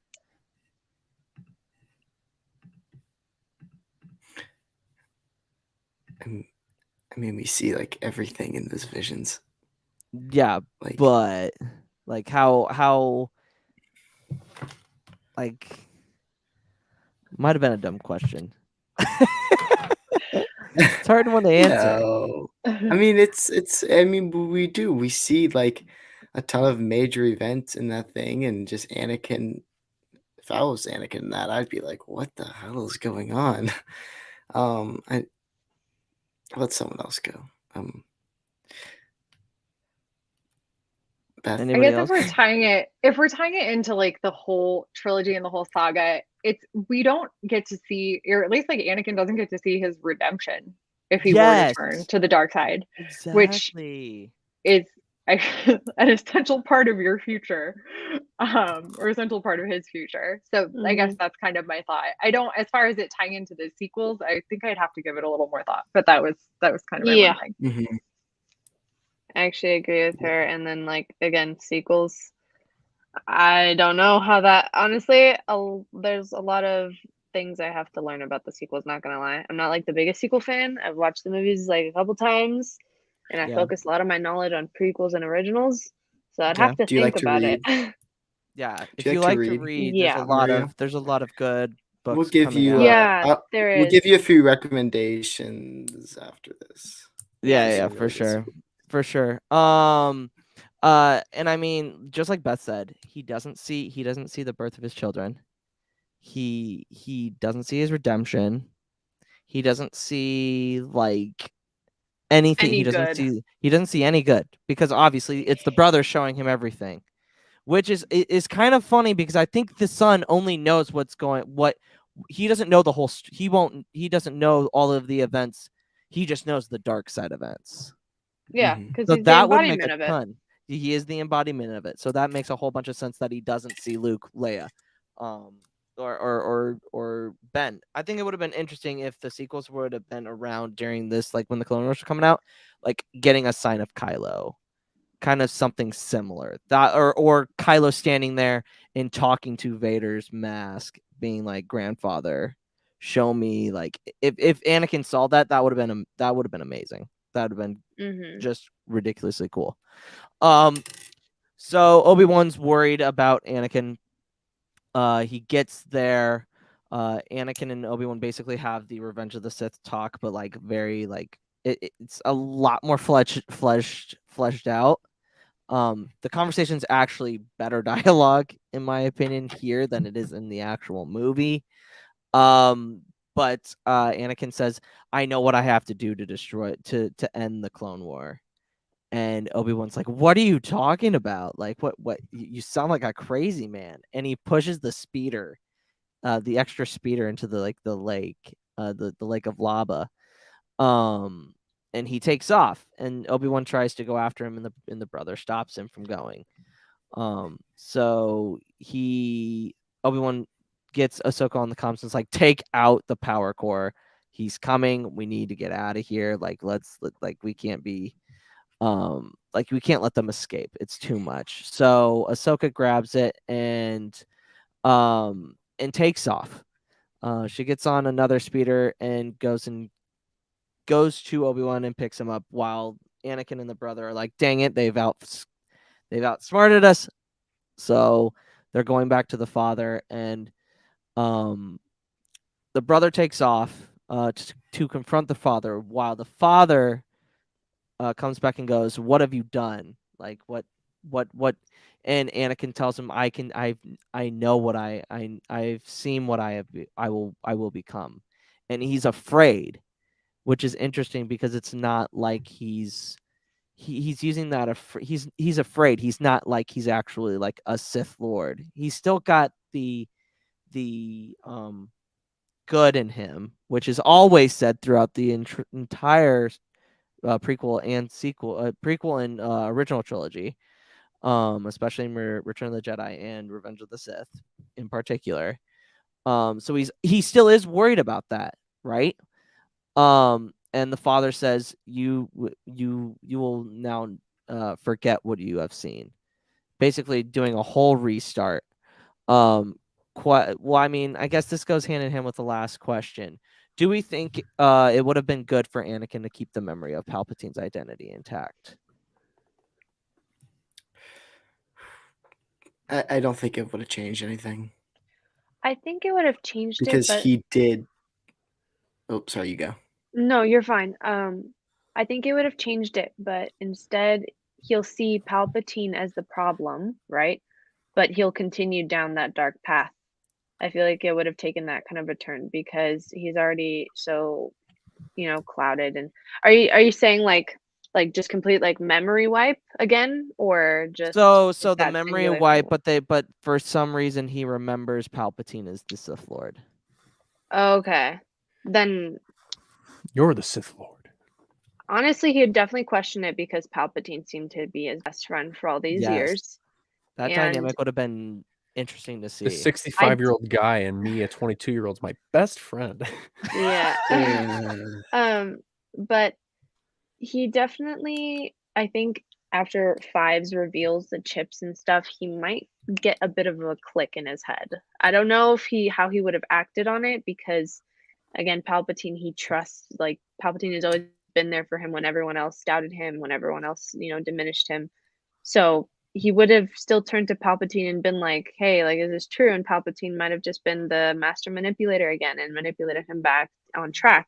But you never know. Maybe he would have figured it out. He's not that stupid. And then No. watching Revenge of the Sith being like, "Oh my God, you know," Yeah. and you still don't go the right way. Well, Dang in it. Legends, it's No, actually a thing in I Legends. There was, because in the clone contingency, there was 150 orders. In Legends, there was another one established, Order 151, is that if Vader betrays Palpatine, because it was early along in the Empire, so there were still clones, Palpatine would execute Order 151 and would order all the clones to attack Vader if Vader were to betray Palpatine. That's So I was like, interesting. Carter. So the reason I don't think it would really change anything is because we saw this happen. Palpatine tells Anakin he's the Sith Lord. Anakin still falls. Oh, that's true. So like I think Palpatine would still manipulate his way out of it. well, Like, again, the reason he why literally Anakin straight up tells him that he's the Sith Lord. Well, Anakin knew he was a Sith Lord, but Anakin was like, he has the power I need. Yeah. So what Also, do I do? Yeah, another thing yeah, is but like I don't know. I just think Palpatine would still had find no a way to reason to. maneuver. he had no reason to doubt him until then. But then if he actually got, if he remembered that Palpatine's a Sith Lord, then he gets like the message from Fives and it actually clicks in his head. He might have been able to avoid the situation to an extent. I don't know if Palpatine could have pulled something else, but in that moment, he had visions of Padme already. He was already crumbling towards the dark side, the closest he had ever been. So hearing, like, he, in that moment, if he figured out in season 3 that Palpatine's a Sith Lord, he still believes in the Jedi. He's still more tempted to continue his path as a Jedi.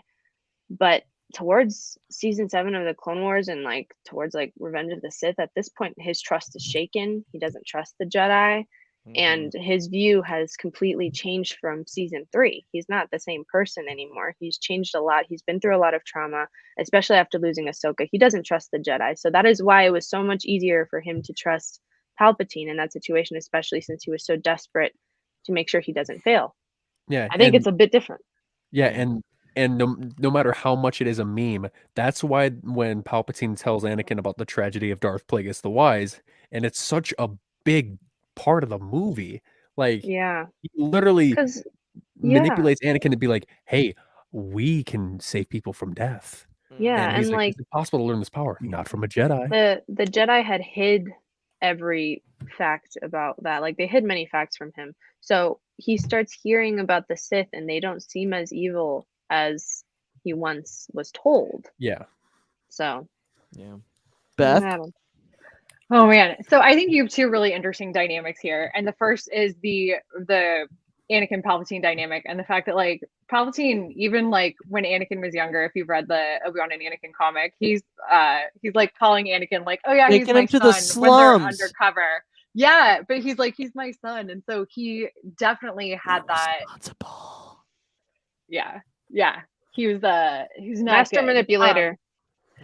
But there's definitely that issue though with like the whole, because all Anakin has ever wanted is like a father figure and some stability in his life, and so now he's dealing with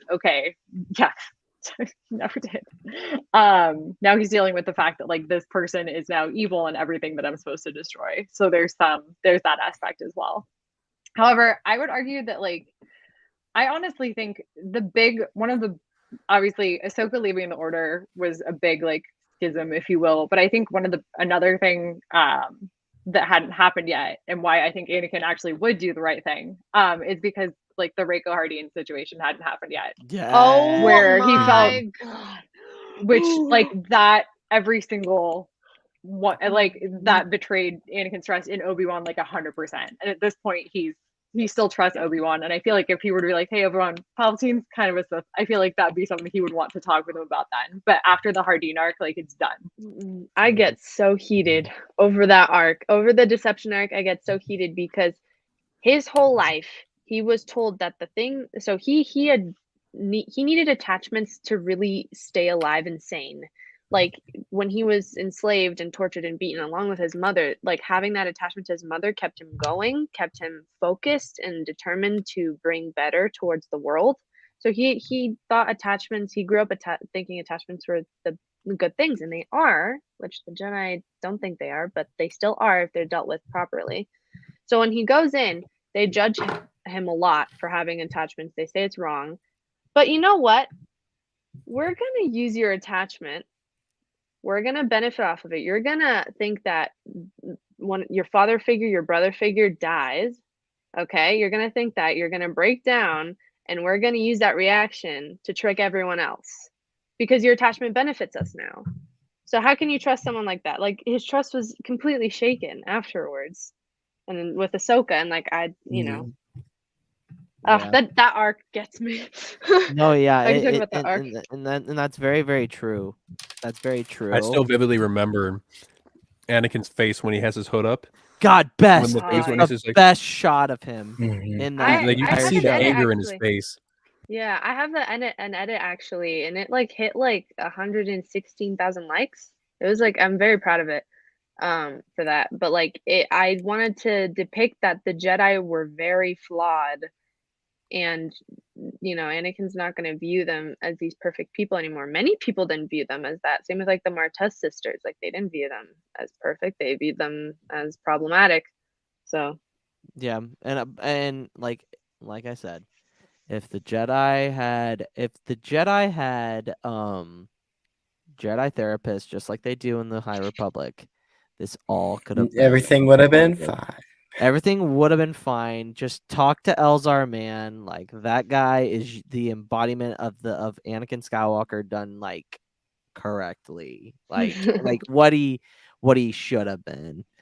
Like it's crazy. So the father ends up sacrificing himself Anakin for Anakin to kill the son.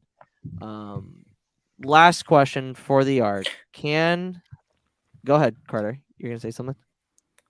How'd you see that? I had to like just move my lips. Well, I heard was you gonna say gasp. something, but I was like, there's just one more thing I wanted to point out with. Yes. It's Ahsoka is having a conversation with Anakin. And she says, and because of you, I survived. And not only that, I was able to lead others to survive as well. Okay. Again, foreshadowing, Ahsoka joins the rebellion, is leading people to survive against Vader, as kind of the same thing. Yeah, and like Pep said, Ahsoka showed Anakin the true meaning of non-attachment, the ability to leave the Jedi Order and let go. And he says, must let go. This is why Ahsoka leaving the Order and was the most Jedi thing to do. And I'm just thinking like so true. That scene where the father's like, and now I die. Yeah, like, now I die. Once the Obi-Wan Kenobi show comes out, I will die comfortably. And then once it's said and done, and now I die. No, yep, that will be me. That will be me. And so like here's the question. Can the father become a Force ghost and manipulate events through the living Force? No. Maybe. No.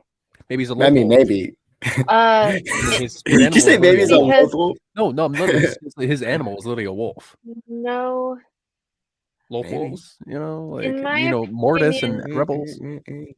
No Force ghost, like they're not allowed to interfere or manipulate, and neither is the father. He might be the embodiment of balance, but he's still not the Force itself. So he has no control over it. Yeah, that was literally why he was imprisoned. Yeah. Why he imprisoned himself.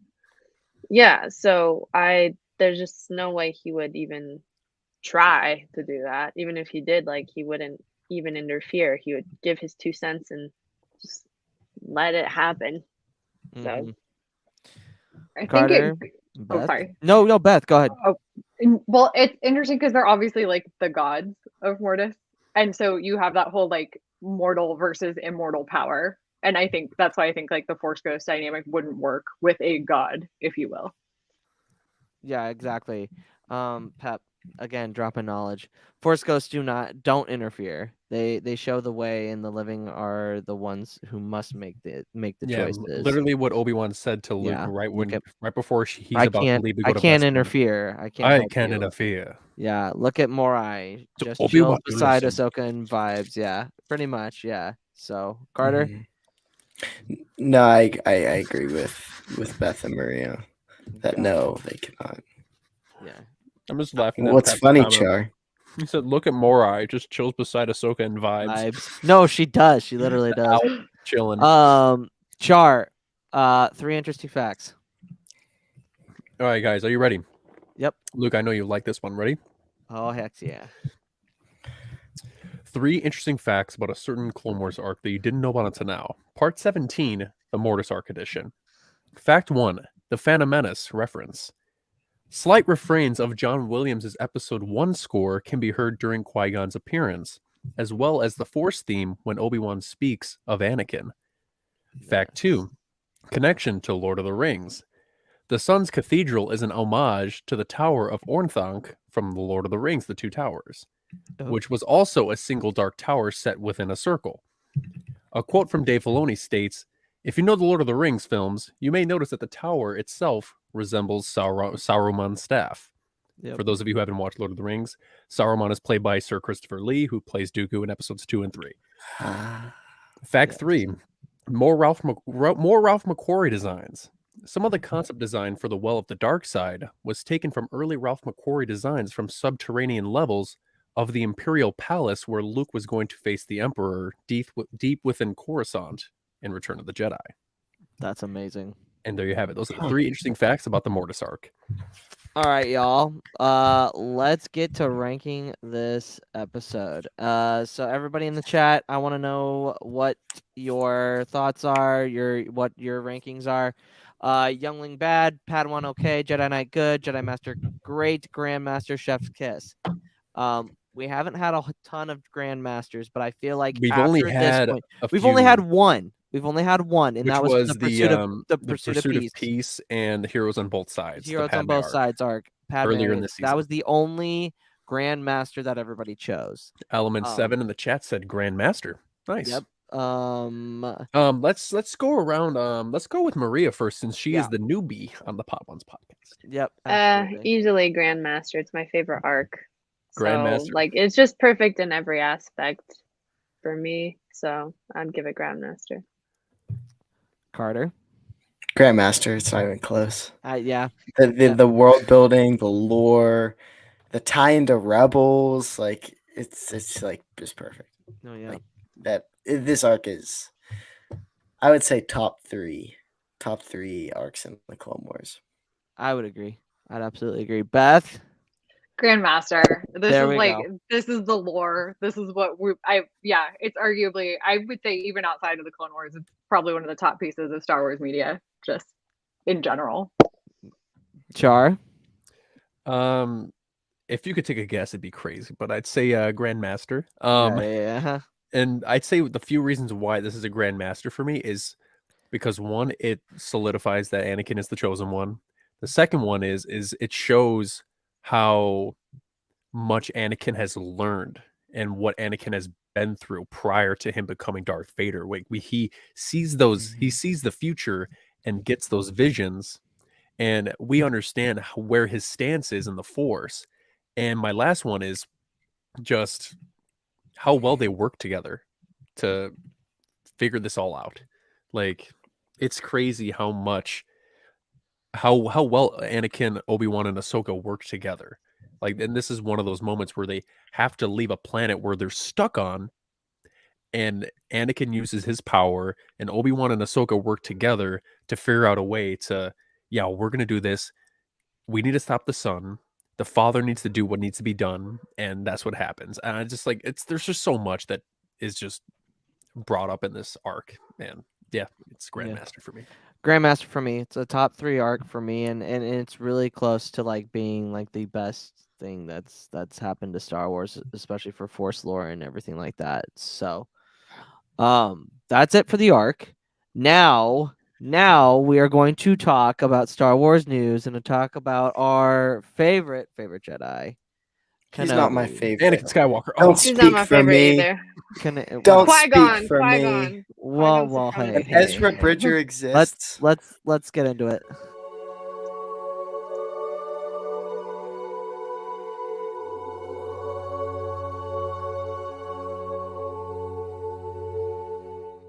Might I point out, we're not getting a Qui-Gon show. We might be getting an Ezra show. We're getting an Obi-Wan Kenobi show. Bam. Why not? Qui-Gon Jinn. Bam. And Obi-Wan's not even my favorite character. It's Anakin, but like Conduit is in the Force. Anakin's my favorite character, and he'll always be my favorite character, but Qui-Gon's my favorite Jedi because I love who he is. He's a maverick. Jedi. There you go. I like... Yeah. So he's perfect. To be fair, Obi-Wan isn't I like... even Obi-Wan's favorite character. So because of Obi-Wan. Obi-Wan. Wait, we're getting a Kenobi show. Quoted Darth Maul. Yeah. So a little trailer dropped yesterday. A little. Nothing that the internet or me or Mariya or any of us cried about. Thoughts on the trailer? What from what we saw, like, what gets you excited for this show? Everything. I don't even know. Like, what do you? I want Force Ghost Qui-Gon. I Me think we're gonna. too, I me think we're too. gonna get Force I Ghost just want Qui-Gon. Obi-Wan to be walking in the sands of Tatooine, and all you hear is Obi-Wan. I think I know you there's like failed that. Anakin. There's that I one know you failed still of Anakin, him. but there is There's another that way one to save still of him. him in a cave, and I feel like that's when it's gonna Yes, happen. yeah, He's yeah. gonna have a flashback, and he's gonna wake up, and he's gonna be traumatized and I know my you long know hair looks beautiful. suffering with PTSD, and then Yes. that's when Qui-Gon steps in to give him guidance, because at this point Obi-Wan has crumbled, and he hates himself pretty much. So Yeah, and it's just like what happens on Mortis. Like he's trying to ask Qui-Gon for guidance, and yeah, that's what connected so well with us talking about the Kenobi show with Mortis. It's like Obi-Wan has a lot going in his head, and he's gonna need a lot of help.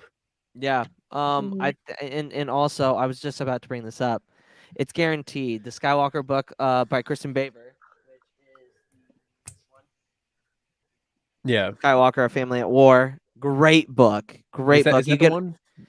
Yeah. What is it? I've seen it. Yeah. I've seen it. It's Oh, yeah, like it's it's Kristen like Baver. it's So- kind of like it goes through the events of the entire saga from Phantom So- Menace to Rise of Skywalker. Yeah, it says a lot about Kylo Ren in that book It too. says a lot about Kylo Ren, Anakin, Obi-Wan, just all of like the main story points. Yeah, and Luke, this is one of the points that I've told you about. Like, I know you reference A New Hope, a certain point of view, but Element said it's guaranteed. The Skywalker book by Kristen Baver says that Qui-Gon appears to Obi-Wan 10 years after Order 66. That fact drop lining up with the show's timeline is not coincidence.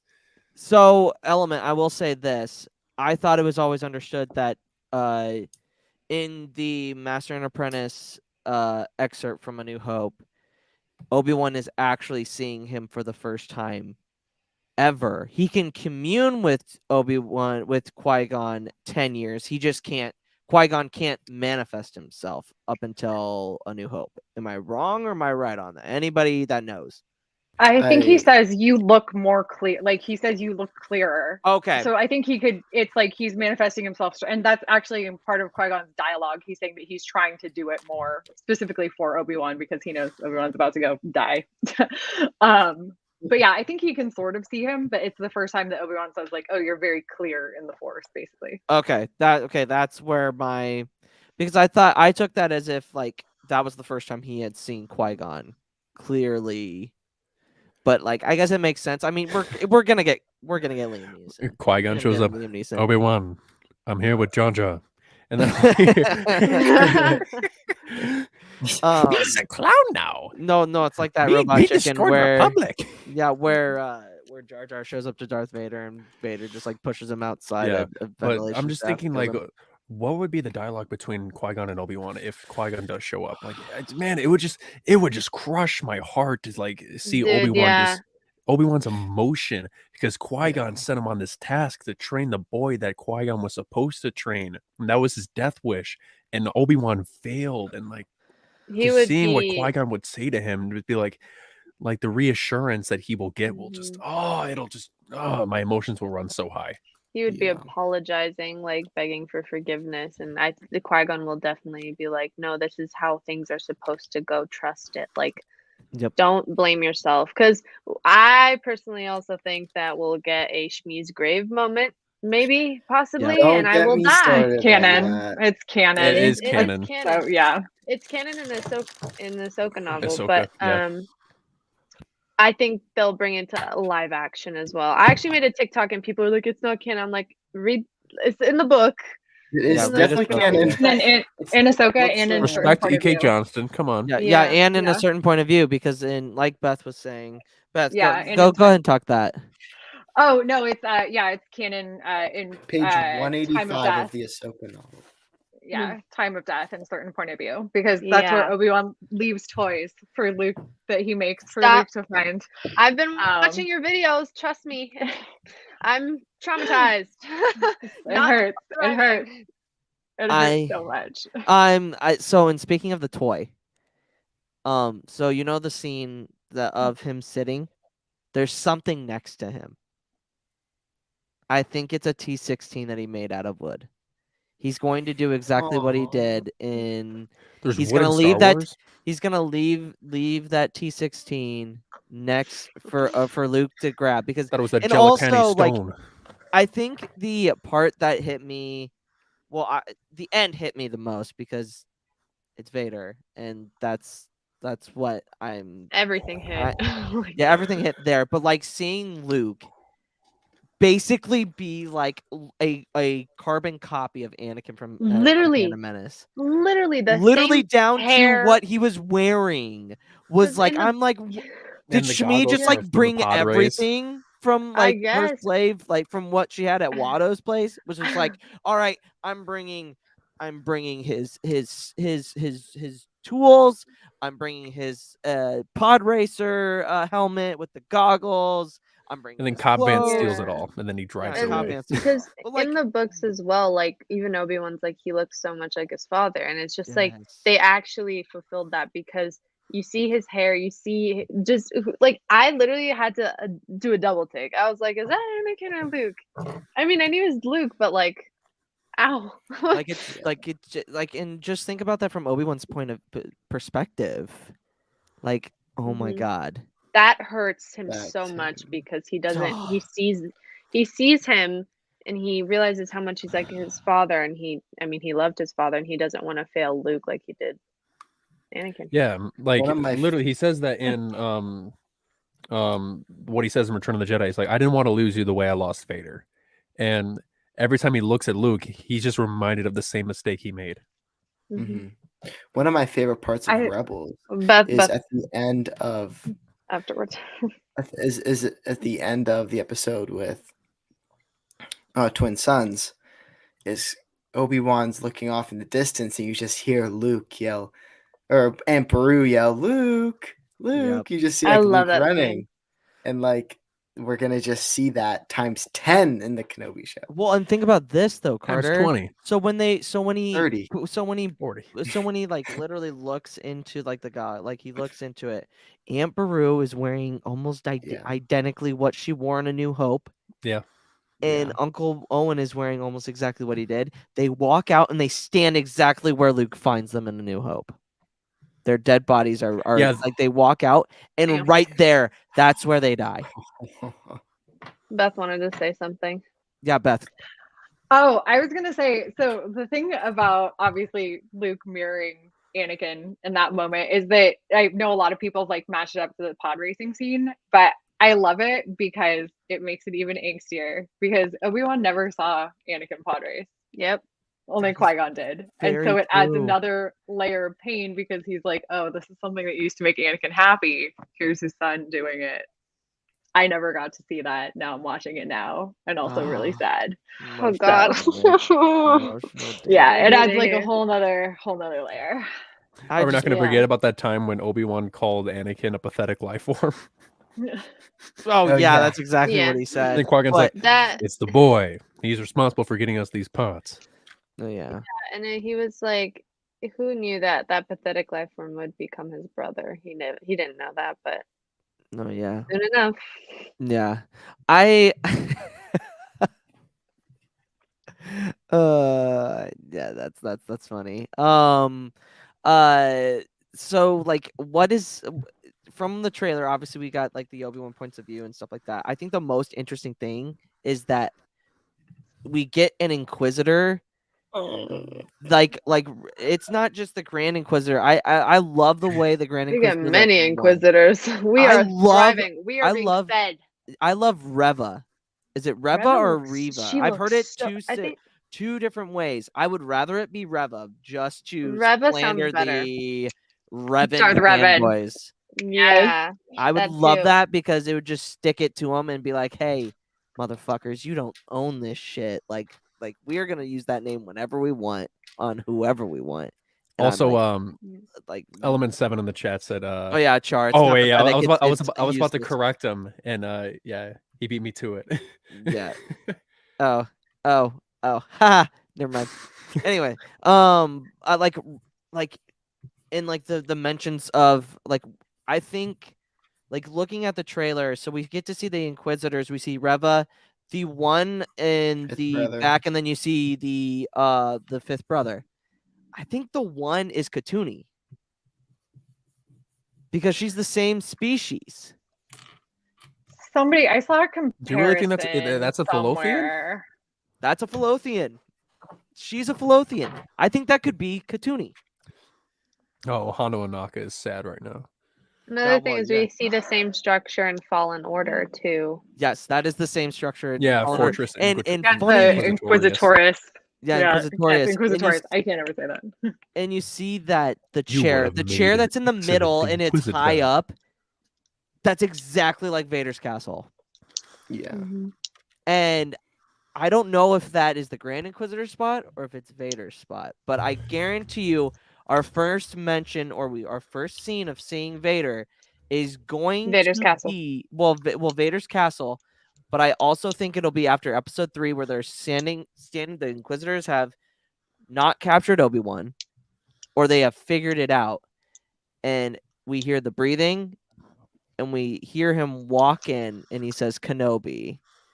And then it cuts to black in episode 3, and then we get to see more of him in the later half. I don't think we're going to see Vader in the first 3 episodes. I mean, the last part of the third episode. I think the for second sure. half of the show we'll see more. The Vader. second half, Yeah. we will see We'll more see more of of Vader. my. I We'll feel like see it's gonna more be more Hayden. Inquisitors. in the Yes. First half. Oh Yes. yeah, absolutely. I kind of know I the think- plot of it because I learned. I'm not gonna talk about it here, but What? How? like Nothing. it's Leaks? leaks. Yeah, Yeah. yeah. You saw Um, leaks too, Luke? I No, we haven't seen anything. No, we haven't seen anything. What? I've here's my whole thing. I'm trying to go into Obi-Wan Full as 30s. blind as possible Mhm. because this is the show that I've waited for so fucking long. And if I get anything Luke, when we spoiled were for me, reacting to the trailer, you waited 10 seconds. You were like, "Oh, I'm weeping like a baby." And then when Duel of the Fates hit, you were about to fall out of your seat. Like it was hilarious, but it was Dude, also like super I satisfying. ascended. Have you It seen was those so memes wholesome. where like people are like putting like ascending videos of like the Yes. characters, right? Like as soon as Duel of the Fates hits, that was me. But I started like sobbing too because in the beginning I was teary eyed. I was like, oh my god, Obi-Wan, like, and then I saw Luke and I like a tear started dripping. But then as soon as Duel of the Fates hit, I was like, oh my god, like sobbing. It was exactly what prequel stans wanted to see. I feel like it's like all I've waited for. They put Battle of the Heroes, they put Duel of the Fates, and then at the end you They hear put Anakin's Dark Deeds. Yeah. Yep. Anakin's Dark Deeds and The well, see that and then the breathing at the end. The Yeah. With breathing. putting that with I'm so that- excited to see Hayden Christensen. with that This is- because it mirrors that scene where he is crying and he is and he is gone. He is completely he's turned, and then you hear the breathing. It just works. It just works. Yeah, and like I think we're gonna everyone- see. Sorry, you go, No, you're good. You go. Carter. Okay, I was just saying, I think everyone's gonna like the Kenobi show, and it's gonna bring everyone together. I Yep. really do. It's gonna be Mandalorian, but more. Like it's gonna bring a lot of people in. I have a lot of friends who've only seen the movies like once through, and they're like, "Oh my gosh, Kenobi looks so good." I'm like, "Yeah, I want you to watch those other shows so you can understand more." But like, I'm excited that they're gonna connect with it in that way. And like, another thing about Vader is he's in his prime right now. He's in his prime. He's super powerful. But we're also going to see that he's also still conflicted. Like not conflicted in, oh, do I choose dark side? Do I choose light? But that little bit of Anakin in him is still there. He's destroyed most of it, but it's still lurking. And I feel like we're going to see him kind of break sometimes because even Palpatine knew this. And that's why Palpatine made him so susceptible to like force lightning and stuff like that. So he could control him whenever even Vader had any thoughts or feelings of weakness. Where he kind of drifted back into some thoughts that Anakin had as well. So I think we're going to see a lot of pain with him because he's going to keep being like, I hate myself. Because we even know, like, it's said in, like, canon, like in canon, that the reason why Oh, that's beautiful. The reason why Vader Whoa, is what? so incredibly powerful. This is the picture that I was telling you Yep. that I wasn't going to show you until this moment. I was working all day. What is this today? Yeah, Yeah. that was today, and it's Yeah, Hayden proper as Darth Vader. That is Hayden. Yeah. That's not anybody else. That is Hayden fucking Christensen. I'm assuming if we're gonna hear Vader's voice, we're gonna have James Arnold Taylor back, right? Well, not James Arnold Taylor. What am I? Oh, James no, Earl Jones. yeah, James yeah, Earl Jones. he's gonna. I think he's voicing him. I What? think that's confirmed. But Are there as I was more? saying, in No, canon, it's no, just that's that it. and that's exactly what I want from the marketing. If they're gonna market Vader, please do not show me every little thing that he does in the show. Yeah, Give me and something like this, and then like him breathing, or yeah, maybe a that's line in the literally it. next one, or like Yeah. him igniting his lightsaber. I don't want any of him like doing actual things. Yeah, If he is like sitting or talking, that's fine. But please, for the love of God, don't overuse him. I had Yeah. a foreshadow like in my head, like I was like kind of like thinking about this, like because I know Luke that at one point you wanted like Vader's helmet to come off. I was like thinking like, what if it's like a Han Solo Kylo Ren thing in The Force Awakens where he's just standing out in the open, and then you just hear, and then you just see like the cuts and scars on his face, and you just see Obi-Wan's reaction, and Luke's just going like, ah!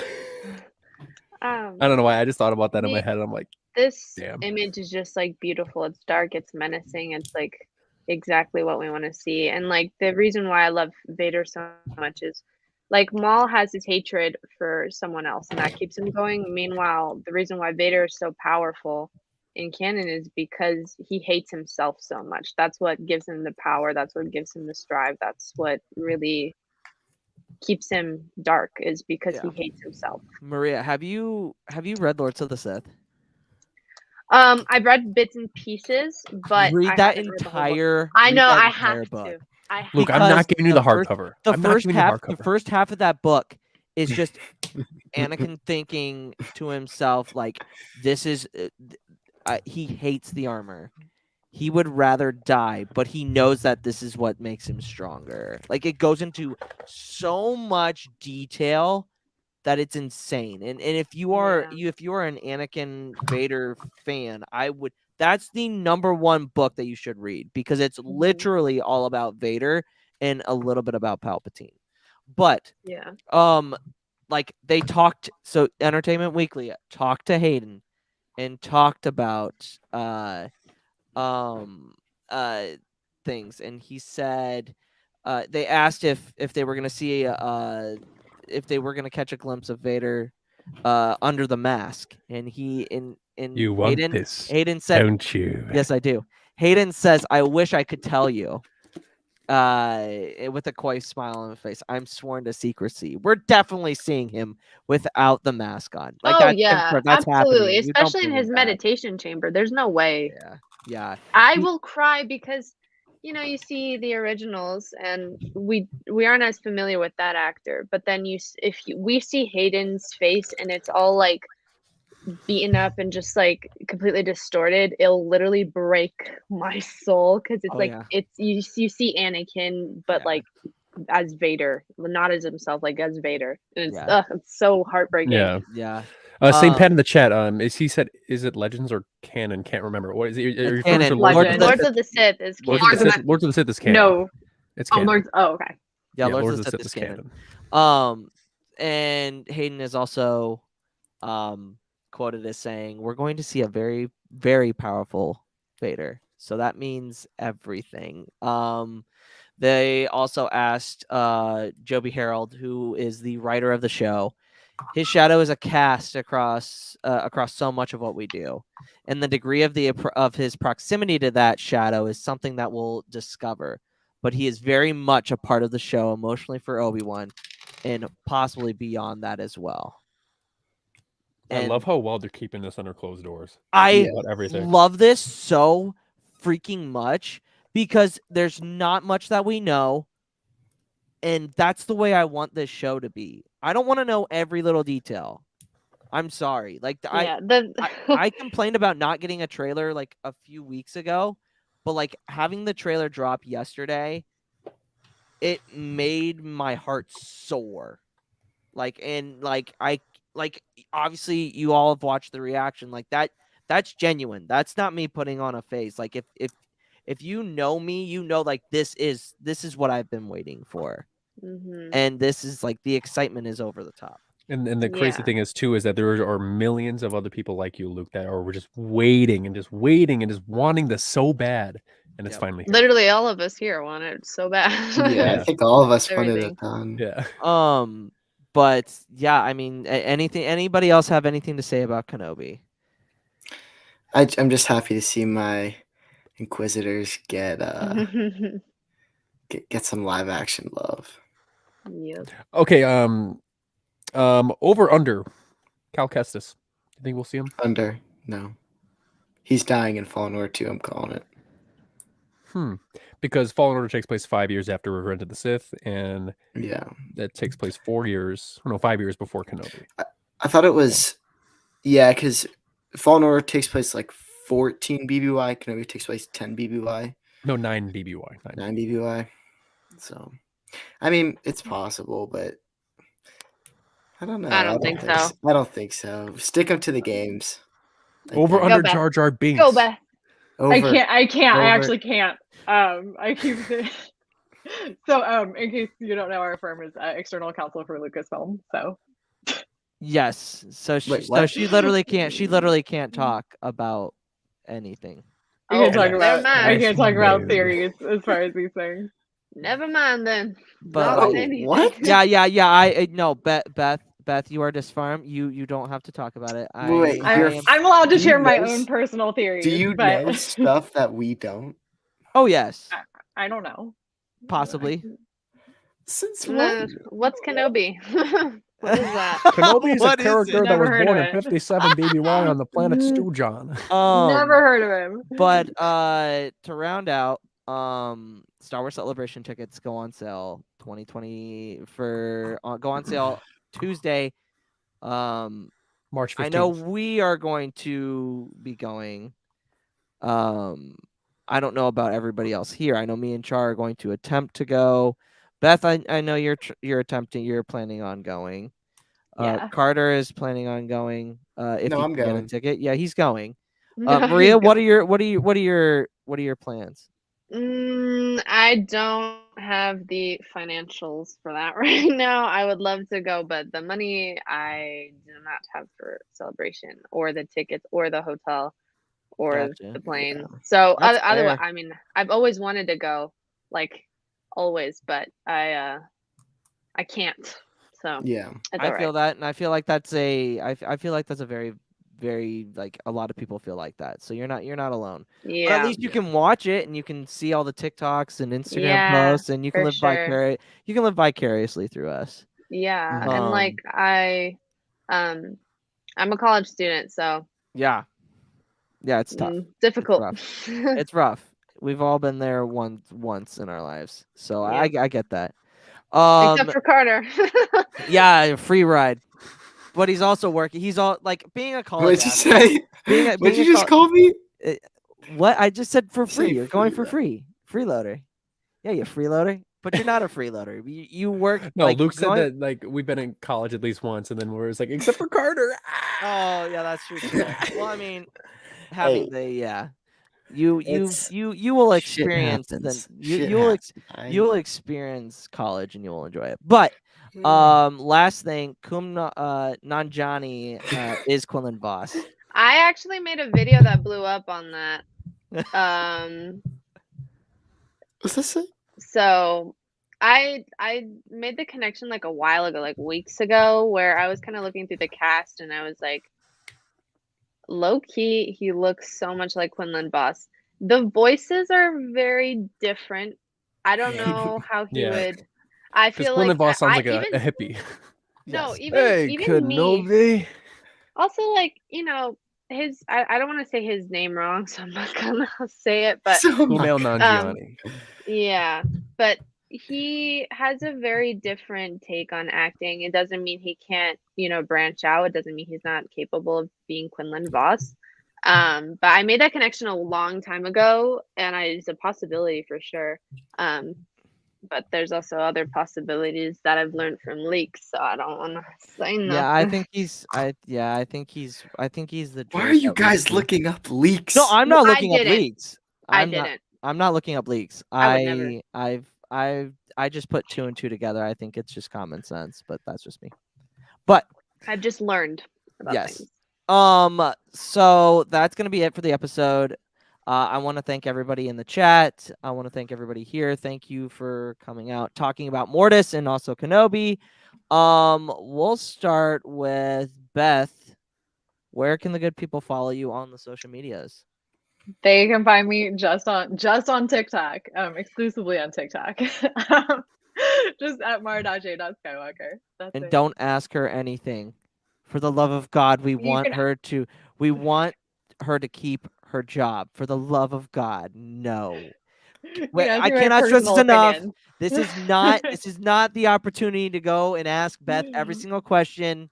We don't want her to lose her job because She has the love answers. Beth. I must. And we can't have her living in New York where it's expensive and not have a job. No, I need that's not the answers. game here. It's not the game here. So, Oh, it's fine. I just ignore people. and sometimes it's me. When I get out of hand, I'll ask Beth a question. She's like, I can't answer that. I'll be like, okay, that's fair. That's fair. Ahsoka, no.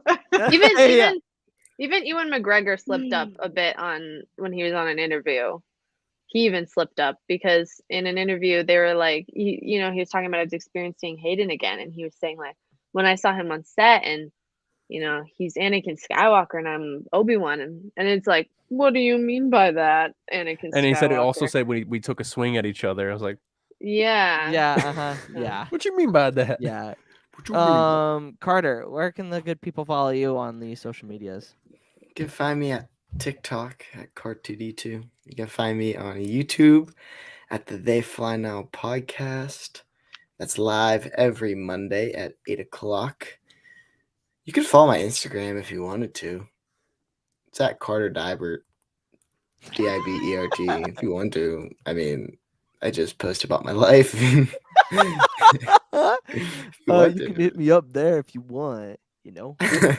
That's like a Quinlan Voss joke right there. Just the vibe. Looking good. How's Temple life? If you guys haven't read Dark Disciple, I've read a Dark little bit of Disciple it. is such a good. Yeah. Wait, you haven't read Dark Disciple, Luke? Not all the way. Luke, got a Dark lot of Disciple is basically a book that was supposed to be a Clone Wars. I know it's 8 episodes. Yeah. I know. I will read all of it, but I've got to read Queen's Hope so good. first. I'm 13. Wait, do you know chapters what in. happens in Dark Disciple? Yes, but we're not gonna spoil it in here. Okay. And to our newbie, Mariya, where can the good peoples follow you? On TikTok at Mariya_Skywalker, and same with Instagram, and soon maybe YouTube. Awesome. We look forward to watching your career with great interest, but not as greatly as Palpatine and Anakin. That sounded so bad. Luke. Yeah, it was meant to be. He tried. It was supposed to be in good faith, but it just didn't happen that way. It just no. Char, where can the good people follow you? Good people, you can find me here every Thursday night covering our Clone Wars rewatch at the Podwans Podcast, of course. And you can find me on TikTok at CharCharJ, as it is spelled right here. That's right. And you guys can follow me at the Podwans Podcast on TikTok, Podwans Podcast on Twitter, and the Podwans Pod on Instagram. Char, are you want to announce this now, or? Yeah, I would like to announce it. So it's been a while since we've done this. But the Podwans Podcast Star Wars Trivia Tournament will be coming back. And I want you guys to be aware of that. And it's going to be a lot of fun. We're going to have a lot of fun. And as we said before, that we will be at Celebration. The championship match of the tournament, which will be starting at the end of this month, will be held at Celebration in person. So, yes. So, you guys want to stay tuned for that. It's going to be fun. And just to close everything out, if you haven't liked the video already, go ahead and drop a like. We really appreciate that. And if you're already subscribed to our channel, thank you so much. And if you have not, go ahead and do that. Luke and I want to grow our channel as much as possible. So if you would do that for us, that would be grateful. And we only have two more arcs left of season 3. We have the Citadel arc next week, which And is then Carter's one gonna of- be back for Ahsoka. One of the- Captured. That's in 2 weeks. Yeah, that's in 2 weeks. so Let's yeah. go. The Citadel arc will be next week, which is another fan favorite arc, and Yes. we have the Trandoshan arc to finish off season 3. I love the So- Trandoshan arc. I love Yeah. that arc. Yep. So I yeah, love stay it. tuned, everyone, and for Light and for Life. We are all the Republic. And may the Force be with you. Be with you. Ride the Always. storm. See you guys.